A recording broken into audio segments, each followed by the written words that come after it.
Hey, what's up? It's Tuesday. Big Three Podcast is back, and I'm here with the regular crew, Jordan and Dylan. What's going on, guys? How you guys doing? What's going What's on, going man? on? What's going on? What it do? What it do, man? All right. Well, I think Jordan, I'm hearing your TV just a little bit. Yeah. Hey, Kyle, I got one. Are you using like your microphone for like, the audio, like your? Yeah, Cause I'm hearing some like fuzz. Maybe I don't know if it's me or. I mean, do I sound good? Like yeah, clear? you sound good. Cause I feel like your microphone. It sounds like you're like on the speakerphone for some reason, or I don't know. Maybe I'm tripping, but I hear fuzz on my headphones. I don't know. Dylan, are you getting any of that? Any fuzz? He's lagging a little bit. Oh. Oh no. Technical No, I difficulty. think he's moving. Yeah, he's good. Okay. Yeah, I was having a little bit of technical difficulties. Okay. Yeah, are Maybe you it's, maybe hearing it's, what Jordan's hearing? maybe it's my headphones. I don't know. I Let don't me hear see. anything that Jordan's hearing. Okay. I mean, yeah, maybe it's your headphones. I don't know. But I mean, we'll power through it all. But Yeah. yeah. So we're on the verge of the World Series, which starts Friday night. I mean, I'm sure you guys are just as excited as I am to see how this baseball season ends up. It's been a postseason of kind of unexpected winners, especially on the National League side. American League side, we could say kind of went to script for the most part. Sorry, Jordan. Your Yankees are now out of it, and I guess we could start before we look at the World Series. Let's look at this ALCS and the NLCS. We can start the ALCS. I guess we'll start with you, Jordan, since your team was in the fight. Like, what were your thoughts on the whole series, and where do you think the Yankees went wrong? Why you gotta start with me, man? It's torture. Well, first of all, it's so like you said, like Houston Astros didn't really have to blow us out of the water. Like meaning, like didn't have to score many runs because the only game that was kind of far was that 5-0 game where we didn't get any runs on the board. I think that was Saturday night's game. All the other games have been close, like 2-4, 2-3, 6-5. And I think our problem was just not getting on base, not getting hitters on base. I know in the last game, on the game that we lost, I think it was 5-5, and we were on the defensive side, and a ground ball got hit to Torres, and he flicked it to IKF, Isaiah Falefa, and he just missed the ball, and it made Bregman reach third. And then I think Gurriel had a base hit and got and sent um and sent I think Altuve home. So it's just like our defensive woes and our hitting. I know we had some key players out, like DJ LeMahieu was out. A lot of our key players didn't play, but that's no excuse. I mean, we had the home run, probably going to be MVP for the season. Aaron Judge, which he was kind of quiet all series. Like he, even all playoffs. I mean, he was like 0 for 7 that game against the Guardians. Um, and the question is, like, how can we keep Judge? And I know that he's been talking in like present tense, like or past tense. Oh, he was like, "Oh, I've been happy to play in pinstripes. It was an honor." And I quote like, and that's how he said in the press conference. So I don't know. I want him to stay in New York, but our problem was is not getting hits on and runners on base. So in this small errors. So the Astros move on, and they play the Phillies. It's gonna be a good one. So. Yeah. Dylan, do you have any thoughts on American League? Yeah, basically what Jordan said. Like the Astros did, to beat a team like the Astros, you can't mess up on the little things because that's something like the Astros that they do well is the little things well. Like those are like key things. You can't be having defensive errors. You can't be letting runs just not being able to score. Yeah, it was just just the minor little mistakes, and it showed that this Yankees team wasn't ready. Like we said from the start last week, we both picked the Astros to win because they just felt more polished to us. They felt like they were more ready and they were more prepared, and that's what it showed. They didn't make as many mistakes as what the Yankees did. They were able to capitalize on moments that they had, and plus they did have some big moments. Jeremy Pena came up clutch for them. The rookie, I believe, in one ALCS. Has that ever happened before? A rookie's won something like that? I mean, I'm not positive, but it seems like if it has happened, it's been a while. It's probably small, but like, yeah, that's fairly impressive. Just overall, like we said, this Astros team they've been solid from the playoffs on. Like they had that game against the Mariners where we thought they were going to lose. The Mariners might start a little streak, and then just from then they've been dominant and they haven't lost a game. So yeah, like this Astros team that we thought going into the playoffs. The funny thing about this playoffs, it's like you look at the ALCS and you have 1 versus 2, and you look at the NLCS and you have 6 versus 5, and it's crazy.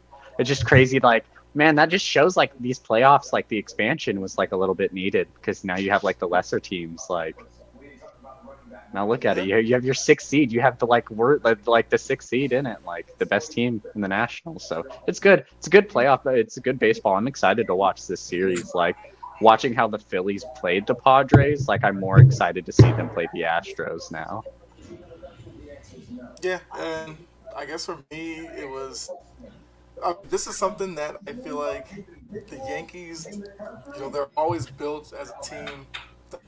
It's built off the home run because the way the ballpark is set up, you kind of feel like you kind of have to build your team that way. And where they ran into trouble was that with all those home run hitters and the Astros threw arm after arm after them, and they couldn't really get into like a little rhythm and put together. Where they put up 2 to 3 runs when they really needed it. And with the Astros, it seems like they were always there to take advantage of those mistakes, whether it was a field mistake by the Yankees or, like George said, the little ground ball, the second easy flip, to the shortstop coming second, but the shortstop kind of over proceeded and was on the wrong side of the bag, and then that turned what could have been an easy inning. Anytime where you give up a couple of runs. So. Yeah, I forgot they had that controversial play where I think it was Loaisiga had that I thought he got him out. It was like very, very close at first base. Remember that play where they reviewed it? It looked like Loaisiga's foot hit the base before Altuve. The Altuve play? Yeah, it was very, very close. I mean, I think Loaisiga's top of his toe hit the base first. They ruled it safe. There was a call. Another controversial play. I thought, because even the announcers were like, "Oh, he's out," because like they slowed it down. I think the inch of his toe, like Loaisiga's toe, hit the base before Altuve's toe hit the base. But it is what it is. Yeah. Well, even on that play, like they showed it several times, and it seemed like one never said out.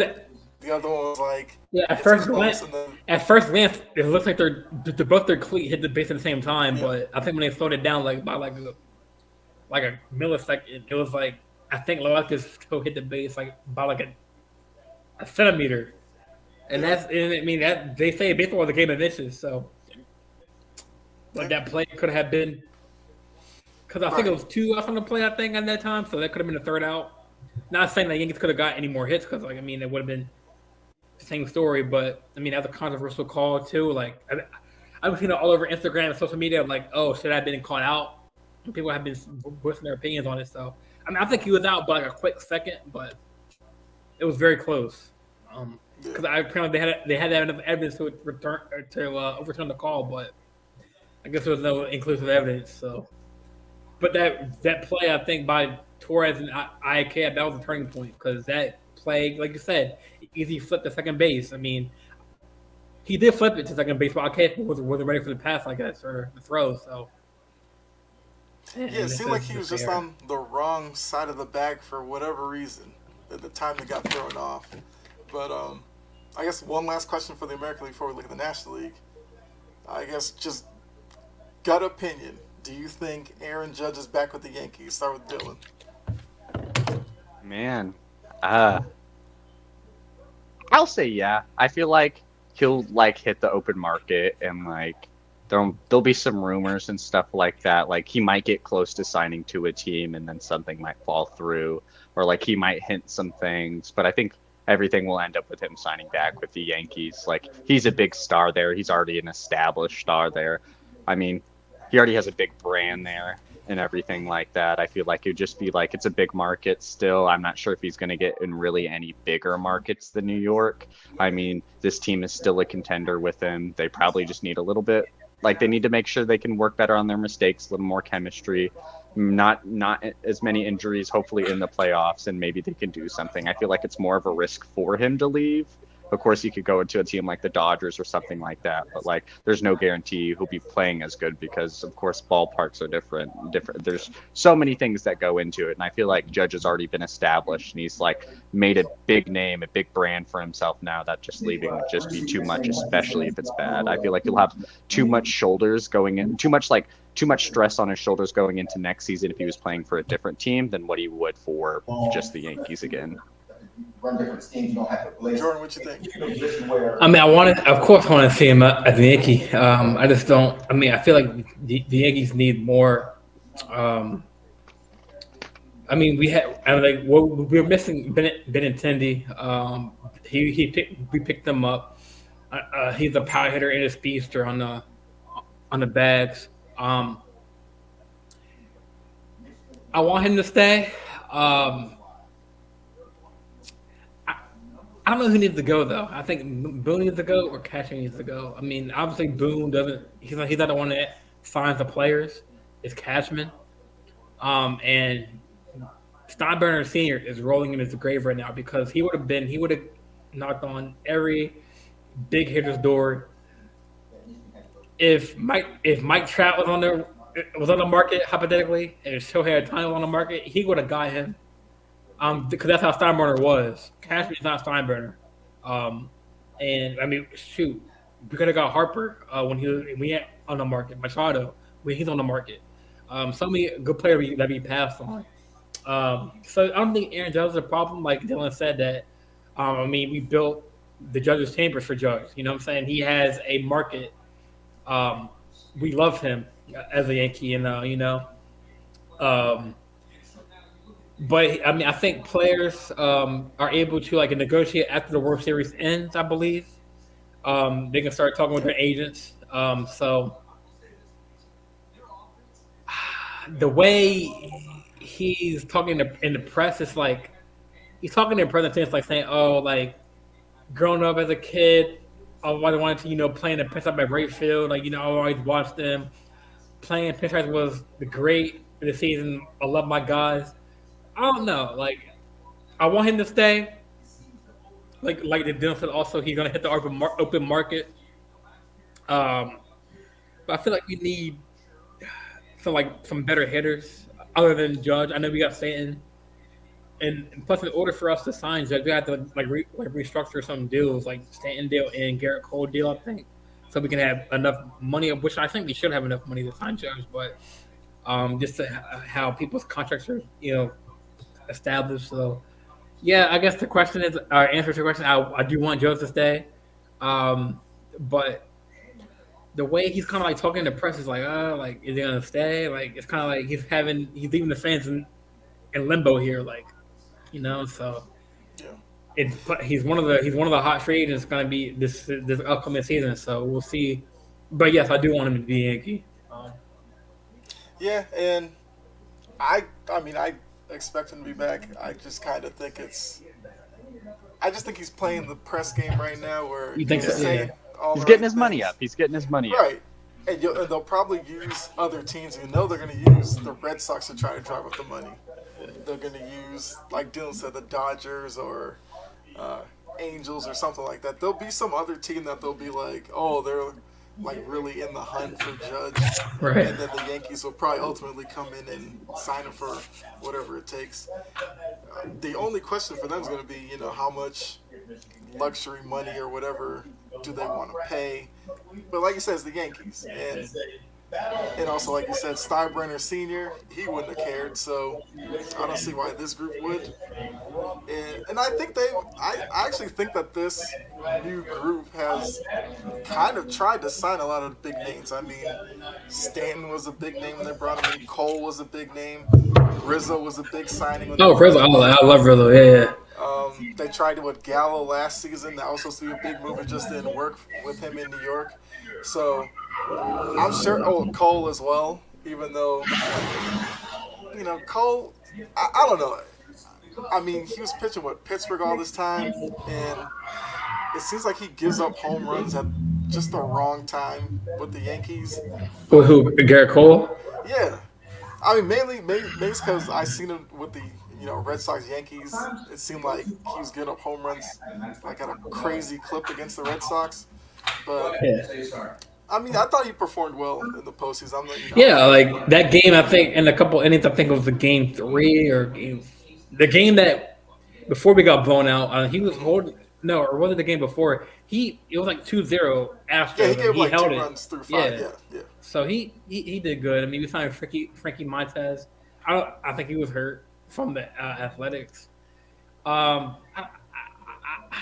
don't know. I want to see who's going to be a free agent other than Judge and see who can pick up. Because I know, I mean, we have Torres, we have IKF, Trevino at a catcher. I mean, we have a good roster. It's just like we need to get some bases to runners on base, and like that was the problem with the Guardians. The Guardians, we should have ran with the Guardians. We should have swept them, and it shouldn't have to take one game to up to game 3 to beat them. I mean, we should have beat them easily because we had power bats. Rizzo, Torres, Judge, Stanton. But yeah, I mean, I want to see what the Yankees are going to do about Boone and Cashman, because I know some of my friends at school think that like Jeter might be an option to be a GM. We'll see. Because the GM with the Marlins or something. No, he I think he left the Marlins. I'm saying before, wasn't he in the front office with the Marlins? Okay. Yeah. So I mean, if Cashman leaves, I heard like Jeter is an option because I mean he's in house, kind of people love Jeter. I heard Girardi might come back if Boone is. Oh man. The whole '90s squad. Oh Lord. Okay. The what? The what? I said a whole reunion with the '90s group that man. You Yankees fans love, I guess. Yeah. Yeah, I mean, we'll see what they do, man. These next couple of months are going to be interesting to see where these players go. Mm-hmm. Like you said, I want Judge to stay in New York because it's the perfect market for him. The fans love him. It's a matter about what he wants, Yeah. Also, one thing that's going to hurt the Yankees, the Red Sox have still won 4 since they won their last one. Just putting that out there. But yeah, so. Oh, go ahead, Dylan. You got something? No, I was just gasping. I was like, uh-oh. Yeah. I can always hold that over a Yankees fan. I mean, but We've won 4 since you guys won your last one. But where were the Boston? Where were they this year, man? They were last in the division, man. As long as the Yankees don't win it all, we're good. No, we should make our own issues. Yeah. Maybe we should make a bet. If the Yankees win it all next year, if asterisk, you have to become a Yankee fan for the rest of your life. That's not happening. No. Oh man. I mean, I need to see what the Red Sox. Or you get to wear a Yankee cap all year. What they do. Like, oh man. We'll workshop it. I don't know. We can think of something. But yeah, let's look at the National League real quick. So, the Phillies beat the Padres. Wasn't a sweep, but it seems like the Phillies are clearly the better team. And I guess get thoughts on that one. We'll start with Dylan. What was your thoughts on the National League Series? It was I mean, I watched this one a lot more than I watched the American League series, just because like I was fascinated at the fact that the two bottom seeds were playing each other for a spot at the World Series, which I thought was funny. Also just because both these teams have just been a lot more fun to watch, in my opinion. Bryce Harper's been killing it. He's been pretty good for this Phillies team. Had a clutch home run to save it in Game 5. Ended up being the NLCS MVP. He had 2 home runs. He was hitting 400, I believe, for the series. Which, granted, it was 5 games, so it's not like it's like a massive sample size compared to a season, but still hitting 400 was fairly impressive for this series. They did good. Game 1 basically wasn't anything too special. They just dominated with home runs from the 2 guys, Harper and Schwarber. Game 2 was a little weird, lost 8-5, and then from then on, just when they made it back home, they just dominated the series since. I picked the Padres to win just because I thought like them beating the Dodgers was a little more impressive than the Phillies beating the Braves, but that was nothing. The Phillies are legit now. They're into the World Series. I mean, yeah, it's just I like it. I like when it's crazy because this is like the lowest seed, and I like when seeing like the lowest seeds make it because it's a lot more fun to watch. But now like this Philly, I mean, dang, we've seen this Philadelphia team. Philadelphia fans are crazy. I mean, when they beat Tom Brady in the Super Bowl, they were crazy about that. So if they can win a World Series here, I imagine what's going to happen there. So yeah, this is going to be interesting. I really like this Phillies team. Like I'm probably rooting for them because like I don't imagine a lot of people are probably rooting for the Astros right now. I mean, but with that being said, yeah, this Phillies team is just really impressive. I mean, their big hitters are stepping up. I mean, Bryce Harper is shining when he needs to shine. He just needs to keep playing how he has and hopefully get this Philly team a World Series. Yeah, I agree. I will say for the Padres, I kind of wish Tatis Jr. was there to see how that might have changed things because he's such a great, talented, young player. But yeah, gotta give Philly a lot of credit. I mean, Philly's another city that don't really root for a lot as a Boston fan, but I mean the Astros, I don't really like them either. So I'm kind of torn in terms of the World Series, but yeah, Philly has definitely impressed me with their run. Harper is doing a lot for his name. Like, I think I know a lot of people follow him and all that, and we all probably look at Trout as probably the best player in the game, but what Harper's doing right now with this run, I think he's, putting his name in that conversation. Because we know Ohtani is great with his pitching and hitting ability, but if Harper can finish the job and get the World Series win, you might have to look at him as maybe the best player in baseball, at least for right now in this season.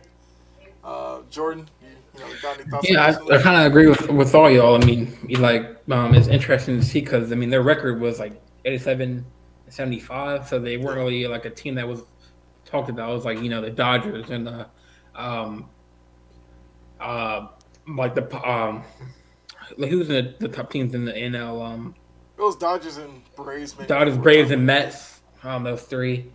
Yeah, and like I like Bryce Harper because when I lived in Maryland, at the time, I mean in Baltimore, I mean I'm a Yankee fan, but when he was in DC, he was people seem to forget like he's a home run monster. Like even in Washington, he was hitting home runs.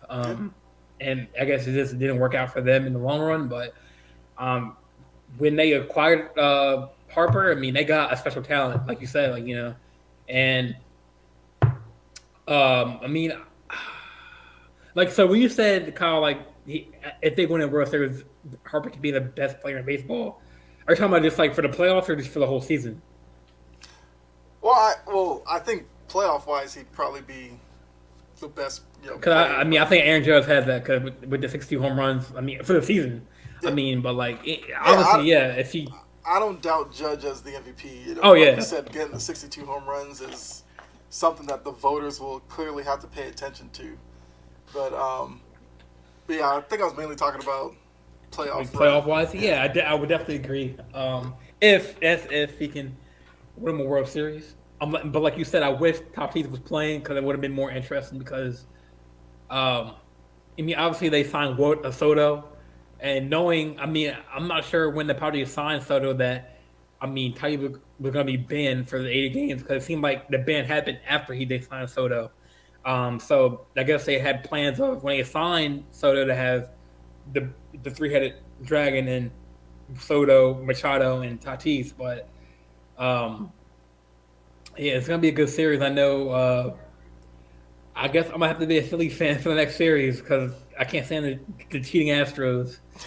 So I mean, they're not cheating this year, this playoffs though, but I'll let them off the hook That for we know that. of. That we Let know me of. Just Just because they haven't been caught yet doesn't mean anything's happened. hey, I mean they could have a Google tablet in the dugout. We don't know about it. So, but yeah, I mean it's gonna be a good. I think they play their first game tonight, like 8 o'clock, 8:03. So that's No, game I thought they one. played Friday. Yeah, I think Friday's game 1. Friday's Shit. game 1. I think they wait a little bit when it's championship time. Let everyone have proper breaks. Yeah. Oh yeah, okay, you're right. Friday 8:03. I thought it was Yep. Tuesday as well, though. Like I was literally at work. I was like, "Hey, do they play today?" And like I just saw ESPN on my TV and on the TV at work, and it was like, Who "Oh, it's has Friday." Okay. home court or home field? Is it Padres? It'd be the Astros, Yeah, it'd right? be the Astros. Oh, okay. Oh, wait. Okay, yeah. I'm Yeah, they're the confused. better I thought they played the Padres and the okay. I'm wait, I forgot that. Okay, the World Series is the Astros and the Phillies, right? Yeah. Okay, so okay, my bad. I thought they said the Padres. I'm like, they already had it. It would still be the Astros, though. Yeah, it'd still be the But- Astros. They have the better record. Yeah. So I don't okay, it'd be think the they away with Astros. the whole All-Star game determining all that, which Yeah. Oh, so you're talking about how Tatis would have made the series against the Phillies better. Interesting. Okay, Yeah. okay. That's where I got thrown off. Okay, yeah. So yeah, I definitely want to root for the Phillies in this series. It's gonna be a good series. I think they, other than Musgrove and I think Snell on the team for Padres. yeah, you think. See, I'm thinking I'm talking about past. Here we go. Talking about past tense. Okay, so yes, this is funny, man. On live TV. Yes. Yeah. No, You know Phillies what I have. mean? The Phillies have what? Wheeler, Nola.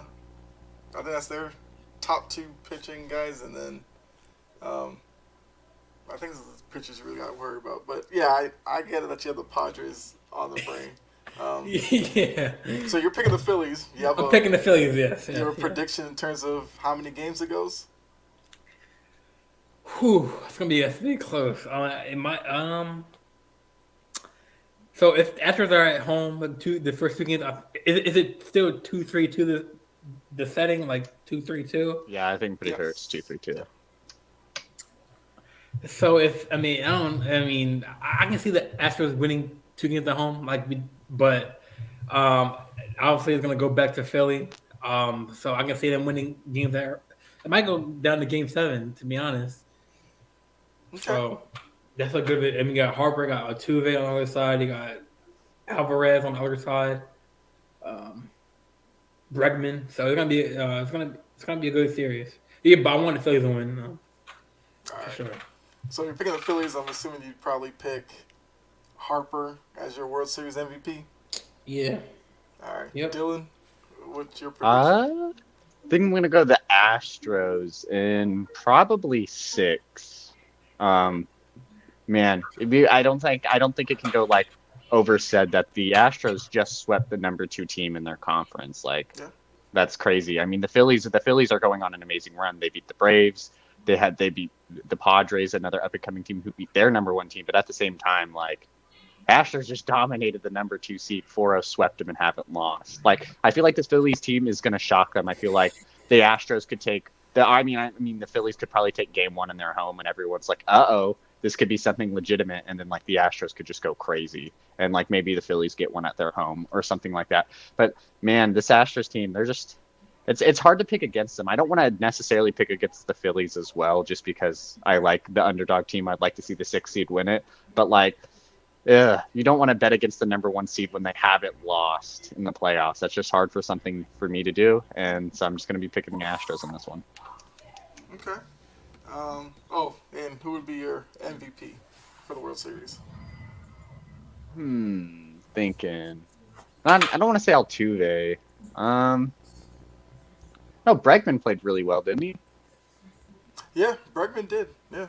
I think Tucker. I'll go with Bregman. I was gonna maybe go with Pena again, but I was like, him getting back to back as a rookie might be a little tough. So I'll go with Bregman. Even though I like Pena. He's young.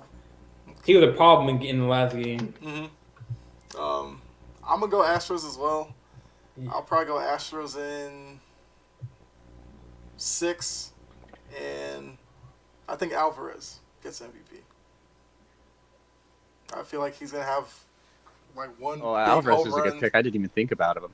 Yeah, I think he'll have one big home run in one of these games that really turns the tide of the series, and then that's what probably seals the MVP for him. But I do think it's going to be a really good series, and we'll actually see the Astros probably lose the game finally in this postseason, see how they can bounce back from that, since they swept the Yankees and they didn't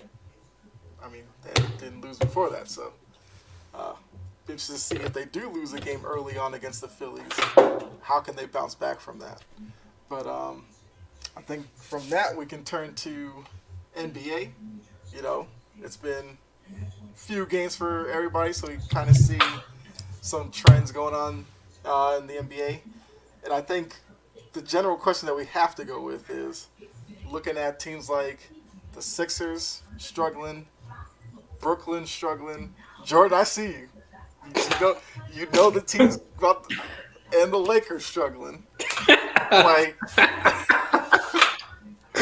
what do you make about these, teams that have big names on them? I mean, there's other teams that are struggling as well. Like the Heat have gotten off to a slow start. I think there's a few others, but I mean the Clippers. They kind of have guys coming back from injury. They haven't looked complete yet, but I guess we could start with the Sixers, Nets, Lakers. Which team do you think has been the most surprising that they've gotten off to this slow start? Hey, Jordan, you can go first. So out of the Sixers, Nets, Lakers, because I think those are the bigger name teams that everybody's like, "Whoa, what's going on there?" So, which one's been the most surprising? the Nets, to be honest, because obviously Ben Simmons is playing, and there's a stat that he has fouled out more times than he has points. So because he fouled out, I think the first game. And he fouled out last night again. Which I don't think it wasn't even a foul. It was a slow bump. If you look at it, a little hip check, maybe a little bit. But yeah, the surprising team is the Brooklyn Nets because they have Kyrie Irving, Kevin Durant, and Ben Simmons. And we all think that before the season we had the Nets maybe in the 1, 2, or 3 spot in the East, and they're not looking as good as we expected them to be. I know it's game 5 or game 4 of the season, so it's so early. But yeah, it's just to see that. Kyrie, I've seen spurts of good games, but they can't. Like Durant can't do it all, and Ben Simmons can't be fouling out like that. Ben is very valuable to their team now that he's getting more reps with the team and playing more, but he can't be fouling out because he's a good defender, and when they lose a defender like that for the whole game, it's kind of like derails their team because who's going to be behind him? Claxton, or who's it? Sharp, I think his last name is Sharp. So I think Seth Curry's coming back from an injury, so he's still hurt. So we're missing another key shooter. So obviously they can turn around. But yeah, that's very, very surprising to me that they are, have they won a game yet? Yeah. Oh, yes. Oh, wait. Yeah. Yeah. Nets. Let me see. I just had the standings pulled up. I think they have a win. Yeah, they're 1 and 2. Okay, 1 and 2. Yeah. So yeah. Okay. That's a team, and then the Knicks are the surprising team. Like they could put at 130, 130 against the Pistons. I think what they put up the other night, they lost against the Pacers by 9 points, but 131 against the Pacers, 117 against the Pistons, 130 against the Pistons again. So yeah, I mean they're putting up. That's a surprising team that is they're 2-1. So, but the team that's losing that is surprising is probably the Nets. Okay. Dylan, who do you think is more surprising out of the Sixers, Nets, and Lakers? I'm gonna go with the Lakers for the fact that when you hear a team is shooting like the worst 3-point percentage in a league that is like ever in a league that is like the most dominant in 3-pointing right now, it's a little bit wild. I mean, I look at a team like the 76ers, like their first 2 losses of the seasons were against a team like Boston and Milwaukee, which they played. I would say that Boston game they played really well till like the end. Just Tatum just became unconscious in that game. Jaylen Brown had an amazing game, and they closed out the game very well. That Milwaukee game was kind of a weird game. It was low scoring. They had a weird loss to the Spurs, but like the Spurs are also 3-1 right now, and I think if you look at the standings, granted there's like 3-4 games played, they'd technically be like the 2nd or 3rd seed, so that's something right now. And then they ended up getting their first win. What was it? I can't remember. They beat the Pacers though. Beat the Pacers. Yeah, I would just say this. I'd have to go with the Lakers for the fact that, like, even with not having a great bench around them or anything like that, you kind of expect the stars like Anthony Davis. You know, you expect LeBron James. You maybe expected a little bit. I wouldn't say expected more out of someone like Russell Westbrook, but you maybe could have thought that was just a bad year. Maybe put it past him, and maybe you could act a little bit different. Adding Cat Beverly, they got a little more, I would say, better depth than what they have, but they're just still shooting horribly.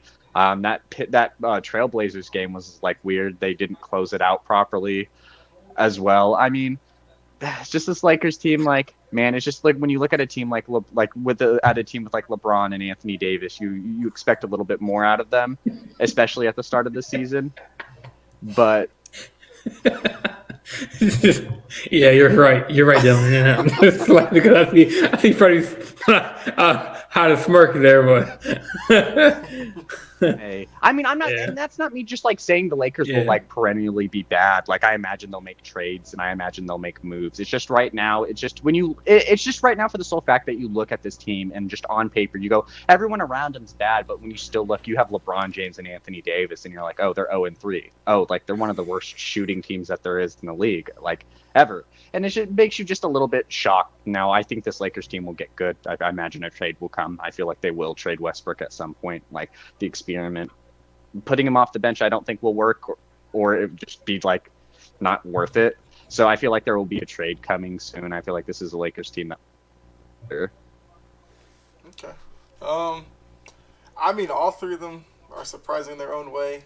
I mean, I've never been a fan of the way the Lakers team is built, so I don't think it surprised me that they started off slow. But even looking at it, I mean, like you said, the Portland game, they could have won. The Clippers game, they could have won. It was just that, certain moments in the game cost them those. I mean, the pull-up by Westbrook, everybody's seen it. We've all seen the LeBron reaction to it and all that. Although I think Westbrook at this point is trolling Lakers Nation. Yeah. And I think he's going to do everything he can to get out of there. So that's just is what it is right now. And the Sixers, yeah, they lost to a couple of teams that are going to be right up there with them in the Eastern Conference, so you can't really look too much into that. But I think Brooklyn as well, because I think they're the team out of the 3 that needs a quick start more than the others. Because with all that went on last season with them and all the questions coming into this year, whether it's Ben Simmons, what does he look like? Will he be committed? Or Kyrie Irving, is he fully committed? Is he going to play enough? He's going to take these breaks during the season like he likes to. Is Durant going to get frustrated to the point where he's going to want out again? And for them to start off slow, I think it could be detrimental to them more than the others. Although the Lakers team is going to be interesting to watch as well, because something needs to be done, and it's whether or not Pelinka will do the right move, or if you just will wait too long and then it becomes that much more of a problem. Can teams, like, I don't think we talked about it, can teams make trades right now, or did they wait like, okay, they can make trades? You can be trading right now. Yeah. Okay. And then I guess for the other side of it, Jordan, you brought up the Knicks as a surprise. So, I mean, there's been a lot of surprising things like the Knicks, the Jazz, who most people thought was tanking. They're what 2-1, 3-1. The Blazers as one of two undefeated teams, kind of surprising. So, since we know Jordan said the Knicks, I guess for Dylan, which one's the most surprising on the other side between the Jazz? I would have to go with the trail.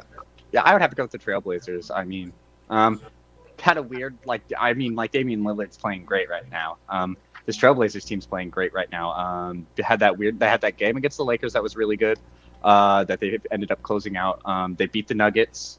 They also beat, I believe, the Suns as well. So they're beating they're beating some fairly decent teams in their conference as well. It's not like they're getting games like against, I would say the Jazz, but they're 3-1, but some of the worst Western Conference teams, and it's not like they're just beating them easily. They're playing good contenders, and it's not like they're beating them by close scores. Like they're putting up like 130 like on the Nuggets. Like Damian Lillard is averaging 33 points, I believe, like 5 rebounds, 5 assists, and I'm pretty sure he's shooting like 50, 40, 90 right now. Like he's playing great. If you had to choose like a week 1 MVP or like an opening week MVP, it would probably have to be Damian Lillard. Mm-hmm. He's playing super great on a Trailblazers team that I wouldn't say you expected or them to do good, but it's a team that's probably like, I don't know, that is not surprising to me is doing good. I mean, Damian Lillard has been there for a while. They do a really good job at keeping a lot of their depth there. I mean, we expected a lot of Anthony Simons after getting that big contract. He's been looked at as someone to do really good. Started off fairly slow those first couple games, and now he's been playing really well as of late too. This is a Trailblazers team that a lot of people thought maybe could be in a play-in type tournament, but like they're playing really great to where if they get like a 6th, 5th, or 4th seed, like they could really compete for it. I mean, it's a team that doesn't have a super great roster as well. I mean, Jeremy Grant's playing great. Not a super much depth to them, but it's interesting to see where they go. I want to see if Damian Lillard can keep this up. I'm a big Damian Lillard guy. I've always have been. I would love to see him get an MVP this year. Seahawks fan, so Paul Allen, the Seahawks owner, was the owner of the Trailblazers. So a little bit of a side Trailblazers fan. Like I always root for them if I had a Western Conference team. So it's good to see them do good. I'm excited to see if they can keep this up. Yeah. I would have to say the Trailblazers. The Jazz definitely close as well, but like if they won against the Rockets yesterday, I probably would have had them, but they lost. So man, can't take them. It's Wembanyama's season now. They got their 3 wins. Now they're done. Yeah, I probably would say the Jazz only because a lot of people are expecting them to tank, and I've seen a couple of their games or little moments in their games, and they play with a lot of energy, and you know that's something that like they're a fun team to watch. You know they have a lot of youth on their team. Markkanen looks like a beast on Utah so far, and I know a lot of Bulls fans and you know we're kind of fed up with him because he's so inconsistent. But playing in Utah, maybe because there's no expectations and all that, he looks free to kind of just be him. And you know Colin Sexton and that other group that's kind of just been built within the past couple of weeks. I think they've snuck up on some teams, but yeah, like you said, Dylan, I fully expect that the losing will come. And like you said, Wembanyama, that name will be prevalent in Utah. And yeah. And also, Adam Silver did talk about the Wembanyama thing because, you know, tanking is going to be an issue this season. And I think tanking is one of those things that. Oh, okay. So I think tanking is one of those things that, you know, Silver can't really do away with. Like how do you really monitor tanking outside? Like, of course, the team can play just fairly bad and it be obvious, but like if the Jazz get 27 wins, like they could probably make that happen. You know, they could probably just catch a team on their off day and they're like, hey, try a little bit harder this game. You know, like we got to make it look good, but not too hard because we still want the number 1 pick. Right. Yeah. As long as it's not blatant. Oh, yeah, Jordan, go ahead. Yeah, I was gonna say, another team on the losing side that I've noticed that we're talking about was Miami. They're 1-3 too, and we all thought they're gonna be up there with like the Brooklyn and before he's in Brooklyn, Celtics, Bucks. I mean, Butler's having a good year. He's averaging 23 points right now. over the first 3 games. I believe. He's 23 points. 2.3 off the rebounds, 4.5.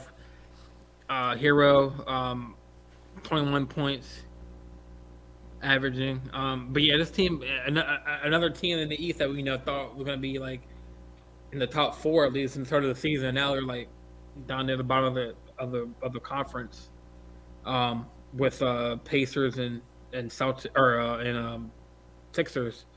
So they're right ahead of the Orlando. We're 0-4. So yeah, another team that I thought that they wouldn't, because since they're in the Eastern Conference Final last year. I mean, kind of surprising that they're down below with Spoelstra as their coach. So I mean, I think Miami is one of those only because the way that their organization is, people have full faith that they'll figure it out and turn it around. But yeah, it is a surprising start for them. And I've seen a couple of their games as well. I think Duncan Robinson, I don't know what happened with him, but it seems like Spoelstra doesn't really want to play him, and it seems like he's supposed to be like their knockdown 3-point shooter, but it just isn't happening for him. And if he's not knocking down the 3, he doesn't really give you much anywhere else. So yeah, it just sucks they gave him that much money. Right, and that's going to be a major problem with him because, they gave him money based off of what they projected him to be, and now it seems like he might be one of those guys that got the money, and it's just not going to get any better with him. So that's going to be a name to watch. Jordan, you talked about can players be traded. If there's a way that maybe they can move off of him, he might be a guy who becomes available. Trade him to Utah. You got a Jordan Clarkson deal waiting. Yeah, Clarkson's a guy that teams are going to want as well. I mean, I feel like they'd be happier getting off that Duncan Robinson contract if they could get like a Jordan Clarkson or a Buddy Hield in, for sure. Yeah, but those are the same names that Lakers are going to be looking for because they need shooting. Yep. So it's going to be interesting trade market for sure. But yeah, back to the tanking thing. I think somebody asked Adam Silver about tanking and would he think about doing like relegation, which I don't know if you guys know about relegation, but it's like a European thing. You take your bottom performing teams and you basically drop them to a lower league and then bring up. So basically it would be the G League in this case. Take like your bottom 2 or 3, drop them to the G League, bring your 2 to 3 best teams in the G League up to the NBA. And that'd be a way, of course, to get rid of tanking because you wouldn't want your team just out of the league like that.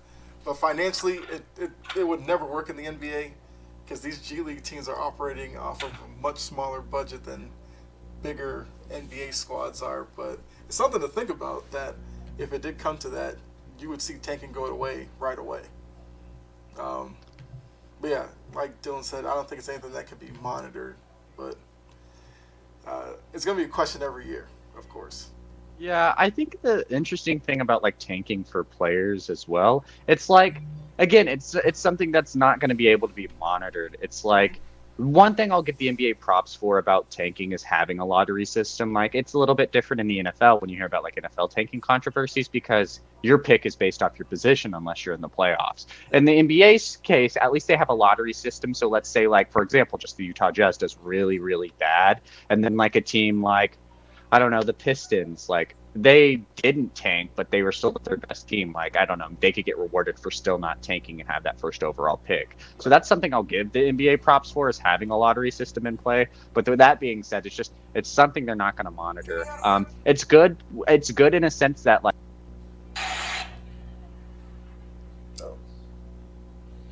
Dylan, I think your audio went out.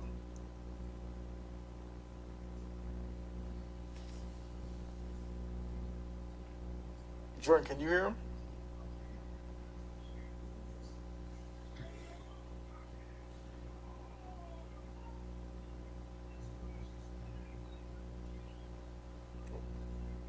yeah, I don't know why I'm hearing that buzz in my headphones. I'm like, hey Kyle, can you do me a favor? Can you go like to your settings and check to see like if your audio is?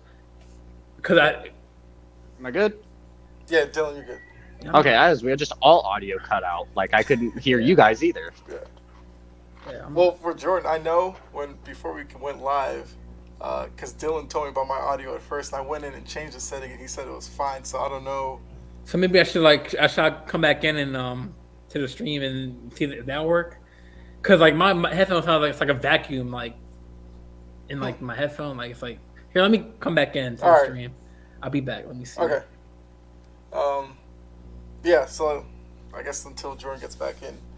Yeah. I mean, I think the only thing the NBA could really do that would probably have the biggest effect on tanking would be if they just made like all lottery teams have the same amount of weight in terms of the draft lottery. Then that way, there would be no incentive to be the worst team. Because right now, being the worst team, you still get a little bit of an advantage. I think like you're like 14%, and then the top 3 teams are all 14%. Okay, so right. Yeah, they changed that a couple of years ago. So that does help against tanking. But I think if they wanted to go to the next step, would just be make all lottery teams the same percentage, and then, that way you just kind of finish where you finish, and then hope you get the bounce of the lottery ball.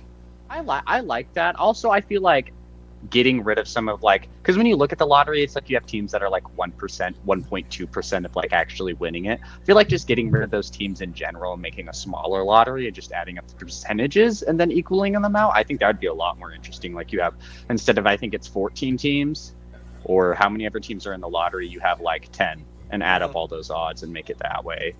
I feel like that'd be a little more interesting because man, I watched the draft lottery, but there's like no hype around it. I feel like if you want to do something to like make these picks more valuable and worth it, and like maybe even for teams and like just fans to have more interests in these picks, making it more equal and more random, like, oh, my team could get like the number 1 pick, like man, like we could really have someone good, and we were just not even that horribly bad. We had the 10th worst odds, and like now we have a chance for the number 1 overall pick.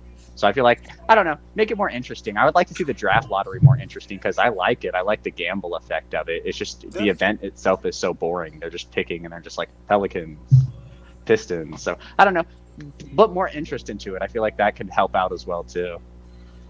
Yeah, probably pretty much the only intrigue is once they get to number 3. Yeah. Like when you get to that top 3, like they do like 14 through 4, and it's like a commercial break, and then you're like, oh, 1 through 3, I'm ready. Like you're now finally paying attention. Yeah. So maybe that's something Silver does, and I mean he's one who's willing to kind of try anything. That's something I give him a lot of credit for, because some of these commissioners are like really, really slow in terms of rule changes and all that kind of stuff. Silver, he's willing to try it if it makes sense to him and bring more. Yeah, excitement. I like how he does stuff in like the G League as well too. Like they try out new rules and stuff in the G League. Now you can't really do stuff like that, I guess. I mean, they have a G League draft, don't they? Or something like that? I think they have something like that in the G League.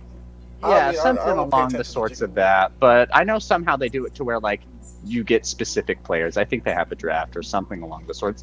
But like, yeah, like they implement a lot of rule changes and stuff. And if they do have a little draft, even like trying something like that, maybe the worst couple teams in the G League, like maybe you have these top prospects. But again, like, kind of feels like the college aspect or whatever. I don't know. It probably wouldn't feel good to G League guys being forced to tell where they're going or something like that. But at the same time, if you're paying them, who cares? Right. So I think that's it. We can go on to the NFL now. What? That's good. Yeah. So week 7 in the books. Kind of crazy that we're basically at the halfway point in the season already.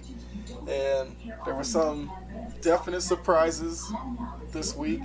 So I think, I feel like we don't have to go through every game. We can touch on some interesting ones that happened. Starting Thursday night, the Cards-Saints game. We actually saw offense on a Thursday night. We saw the Cardinals actually look like a better team, despite the little sideline thing with he and Kingsbury. But, I mean, all in all, it was an entertaining game. And, who's it? Herb Street and Michaels on the Thursday night. I mean, they promised that this Thursday night was going to be more exciting than the other games, and they were right. So Amazon can feel a little bit happier about their purchase so far. But you guys have any thoughts on the Thursday night game in terms of, do you think the Cardinals may have turned a corner or anything like that? I mean, I said it when we were previewing the game last week. Like, this Cardinals offense is going to look a little bit different. You throw in DeAndre Hopkins back in the mix, and they used him, which it was something I wasn't sure what was going to happen during that game. I was like, okay, he's back. Is he just going to get some snaps, maybe a couple throws? That's about it. But they used him. I mean, he was their leading receiver. I mean, 10 receptions and 103 yards. Like, obviously, he's a matchup nightmare for a lot of their corners. And when you have other receivers like Rondell Moore, Zach Ertz, like just different things like that, like those receivers aren't key pieces. And so when you can take less pressure off them, when you have a guy like DeAndre Hopkins on the field, it's so much better. Their rushing game was a lot better as well, too. You know, Benjamin had 92 yards just on 12 carries. Like, this overall looked like a great offense. And I feel like when they get Marquise Brown back, they can get Robbie Anderson more in tune to the offense. Like, that's only going to go up. I don't want to say they necessarily turned a corner. It was just their first game back at it. Yeah. You know, the Saints team isn't a great team. I mean, I think they're 2-5 now. They haven't been playing great football as of late either. But it's something, if you're a Cardinals fan, it's something to look good. The NFC West is kind of big fluctuation. So if you guys can hit a right note now, and while all these teams are still trying to figure it out, like the Rams are still kind of They got Christian McCaffrey, but still lost to the Chiefs. The 49ers. The Rams are still at their weird state, and the Seahawks, my Seahawks, are leading the NFC West, something that like nobody predicted at the start of the year. So I feel like as a Cardinals fan, this is good. You like seeing that happen. They did give up 17 points in the fourth quarter, which is not something that's totally great. They did have a lot larger lead going into the fourth quarter, so that's something to keep a lookout for. But like other than that, it's good to win and just score a lot of points if you're a Cardinals fan, especially with like just offensive problems. You'll worry about the defense later if your offense is scoring right now. Yeah. Jordan, got anything to add about Thursday night? No, I think they hit on the button. I mean, it was a good game. I believe this was the first game that Hopkins is back, so it kind of was a major piece for that side of the ball. And yeah, I mean, I think Dalton was the quarterback, so I mean, I saw him throwing picks left and right. He had like 3, I think 4 touchdowns though. So I mean, fair enough. Yeah. So I think on my show, I think you did say that they, Kyle, you did say that, because I thought they got blown out, which they were in the first half, but they kind of had that comeback. Mm-hmm. So it was a good game in the fourth, but like Kyler Murray did his thing. I mean, he had 204 yards, 1 touchdown. He only sacked 2 times. Had 30 yards on 7 carries. Kyler Murray had Hopkins had 103 yards off of 10 catches. They're clicking on all cylinders in that game, and like the Saints, like they're in the conference. I mean, they have the Buccaneers. They have then the Buccaneers and like the divisions. Yeah, them Bucks, Panthers, Falcons. Yep. So I mean, they're kind of. I mean, they're 2-5 now. So I mean, it's kind of like a weak division. That division now. Yeah, but like you said, win it. Yeah. PJ Walker Panthers. Yeah. So like how you hit it, like it was a good game on Thursday night. Finally, some action. Yeah, I mean, Cardinals did what they had to do. I know they had the little scuffle with Murray and Cliff, but I think that was the turning point. The little scuffle, that's what they needed to ignite that fire in them.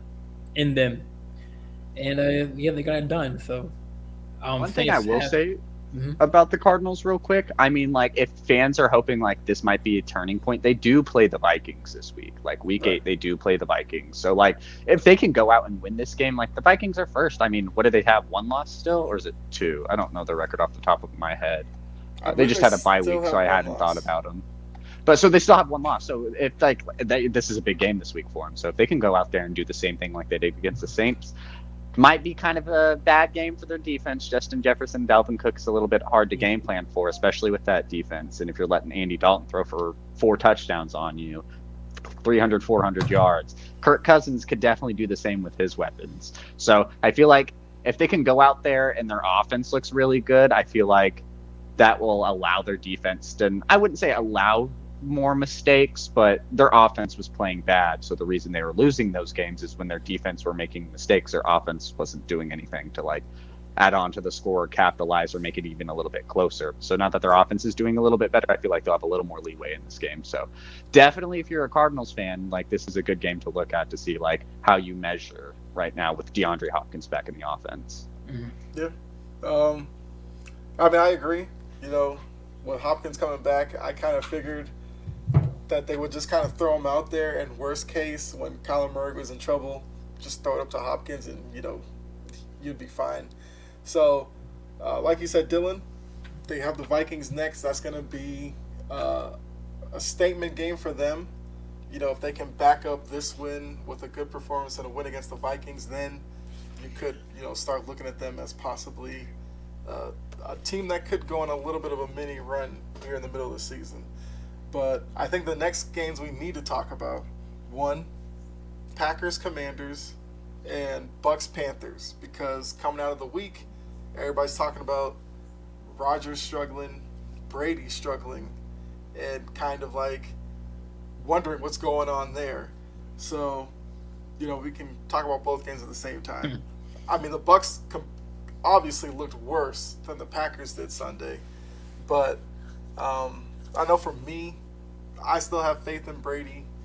I wasn't bought in on the Packers this season. So I guess for you guys, you have more faith in the Packers going forward or the Bucks going forward? That's a good question. Because again, I've spoke about it before. The Bucks are lucky just with the division they play in. Like the Packers are also, I wouldn't necessarily say like they're super unlucky. The Vikings are really the only team they need to worry about. The Bears, I don't know how I feel about the Bears. They're just very hot and cold. That they're the Bears. But with the Packers, at least they have a little bit more trouble when it comes to the Vikings, especially since the Vikings already have a win on them this season. Now, in the Bucks case, I don't think the Panthers are going to be a team that's going to shoot up and that game really mean that much to them as a tiebreaker when it comes to like who's winning their division. I feel like if they can win their games against the Falcons like they have once, win the games against the Saints like they have already, the other two teams that might give them some trouble, they'll be fine. It's just a matter of, again, what are they going to do in this trade market? Is anyone going to get released? Like, what's gonna happen when we're getting close to that trade deadline season? Like we are. Like, are they going to make any moves or anything like that? Because I feel like they do. I feel like they need a lot of offensive line help, even if it's just more depth in case if someone does get hurt. They're missing some tight end help. This team is missing Rob Gronkowski mainly, but they're just making too many miscues. I don't feel like Tom Brady's enjoying his football. I mean, I think the outside distractions have gotten to him a bit, but also just things aren't running off like smoothly, and that's what he's used to. He's used to having a decent O-line. He's going to do stuff. He's not used to Mike Evans dropping wide open touchdown passes. He's not used to just a bunch of just things that aren't really happening around Tom Brady and it's just showing in this Bucs offense. I feel like, I'm not sure when they have their bye week. Hopefully soon, but like team needs to make moves, recalibrate, because I think this could be a good team still. I mean, you never want to count out Tom Brady, but I would say the Bucs. Again, with the Packers, I feel like I don't want to count out the Packers as well because I feel like they have the right pieces. They just need stuff to give their offense. I mean, their defense hasn't looked super great as well, but a lot of their struggles comes to they don't know what they're doing on their offense. One week it's Aaron Rodgers passing 67 times, and then it's we're going to run the ball now. So, like, there's no consistency with it. They're definitely looking for help. It said they were looking for some of those big-name trade targets for wide receivers like a Brandon Cooks, a Chase Claypool, something along those lines. I feel like they should be very active into it. I feel like they should be more active in getting 2 receivers if the price is right, rather than just 1, and giving Aaron Rodgers more weapons because that's just what he needs. I feel like a lot of people are giving Aaron Rodgers flack, but also at the same time, like, Aaron Rodgers did lose an all-pro wide receiver, and not a lot of quarterbacks do super-duper great after losing all-pro wide receivers, Patrick Mahomes excluding, so I'll give it to him. But, like, I feel like he just needs a little more consistency in that offense. I feel like, again, they're a team that's probably needing of a bye week as well, too, just to recalibrate. yeah, I feel like a lot of these teams with veteran quarterbacks and stuff like that just need to hit this trade market, find who's available, and don't be afraid to spend the picks because it's worked before. The teams that have spent the picks, sometimes it works. I mean, like the Rams. The Rams are a perfect example when they were able to put stuff around Matthew Stafford before. For this season is an outlier just because of his injury and everything that's weird. But this is a team that's like proven like the picks do matter, but you can also build a team without him. And if they think Aaron Rodgers is going to be that quarterback to help them win another Super Bowl in time, you got to put something around him. You can't hope Sammy Watkins is going to be healthy enough to catch a pass. You can't think Alan Lazard is really going to be that dude. Shout out to Romeo Doubs and all their other rookie receivers, but like they're not Devontae Adams, and it really shows. And Aaron, that's who Aaron Rodgers has had. And they not saying anybody they're going to get in the trade market like a Brandon Cooks or Chase Claypool will be Devontae Adams, but they will be something more than what they've had. And I feel like that will be good for Aaron Rodgers. Yeah. Jordan, who you have more faith in, the Packers and Rodgers or Brady and the Bucks? Well, when it comes to my faith in the Buccaneers, it comes down to the receivers. I mean, Brady has Mike Evans, and he's a well-known receiver. Other than on the Packers side, they have they have Lazard, right? Mm-hmm. And then they have Dobbs, and they have Amari Rodgers, Sammy Watkins, just a list I mean, of like Sammy just Walker, not kinda like- like, just like young, kinda either super young or just like mid washed up. veterans. Like mid veteran. I mean, I know we had Watkins last year. They got him, but I think the question. I mean, look, they have a quick turnaround against my Ravens on Thursday Night Football. I know both teams are kind of like fatigued because they both have Sunday day games. I think Tampa Bay hosts Ravens on Thursday night. So I'm trying to see what that line is because I know. I mean, that's not really Panthers are not the Ravens. We all thought that Buccaneers were going to beat the Panthers because Panthers had no authentic coach. I mean, they lost McCaffrey. They traded him away. Buccaneers just couldn't, Tom Brady just couldn't get it done. And some people are saying that it's his this should be his last season because people can't see another year of him playing like this. And then again, he's done everything he's needed to do in this league. Mm-hmm. I mean, I thought this year was his last year, to be honest. But into season he had his O line healthy, but now training camp they lost Jensen. Yep. They lost. I think Marpet their backup. retired. Huh? I said Ali Marpet. Yep. Wasn't Marpet? He retired. Yeah. And Gronkowski's not there. That's his homeboy. So, and that's your homeboy because he played with the Patriots. So I mean, so I don't know. I mean, the Panthers. I mean, I think Alan Burns kind of dissed them. He was like, "Oh, it feels good to hold the GOAT to 3 points," kind of shading him. But at the end of the day, I mean, both teams lost. I know they had a tough game Thursday night against the Ravens. So it's not gonna be a cakewalk, and I'm pretty sure JPP, his former team, he's gonna get after Brady. So we'll go over that in the preview of Week 8 games. But yeah, I mean, yeah, I feel like I have more faith in Tom Brady because he's obviously the GOAT and he has a little bit of the better receiving corps. He has Fournette still. Mm-hmm. So I want to see him turn around, but then again, what I'm saying, he can't be having these bad games against these good teams. So we'll see what transpires. And with Aaron Rodgers, it's just you're losing to the Giants. I mean, you're losing to these subpar teams which you should be beating. And then again, it comes to not having Adams. And it's not, and he's not using Aaron Jones to the best of his ability. He's probably one of their best running backs on that team right now. And he hasn't been utilized like he has, or like he wants to be utilized. So they got some issues to work out in Green Bay. But I guess to answer your question, I want to see the Buccaneers have a turnaround. But like I said, it's a tough mountain on Thursday night. So both teams, come off of a Sunday game. They only had 3 days rest, maybe 4 days rest. So we'll see how they do. Yeah. For me, it's easy. I'm going with Brady Yeah. because the Bucks issues you could see a way to fix it because it's basically the offensive line, and once they get the offensive line fixed, that helps Leonard Fournette in the backfield.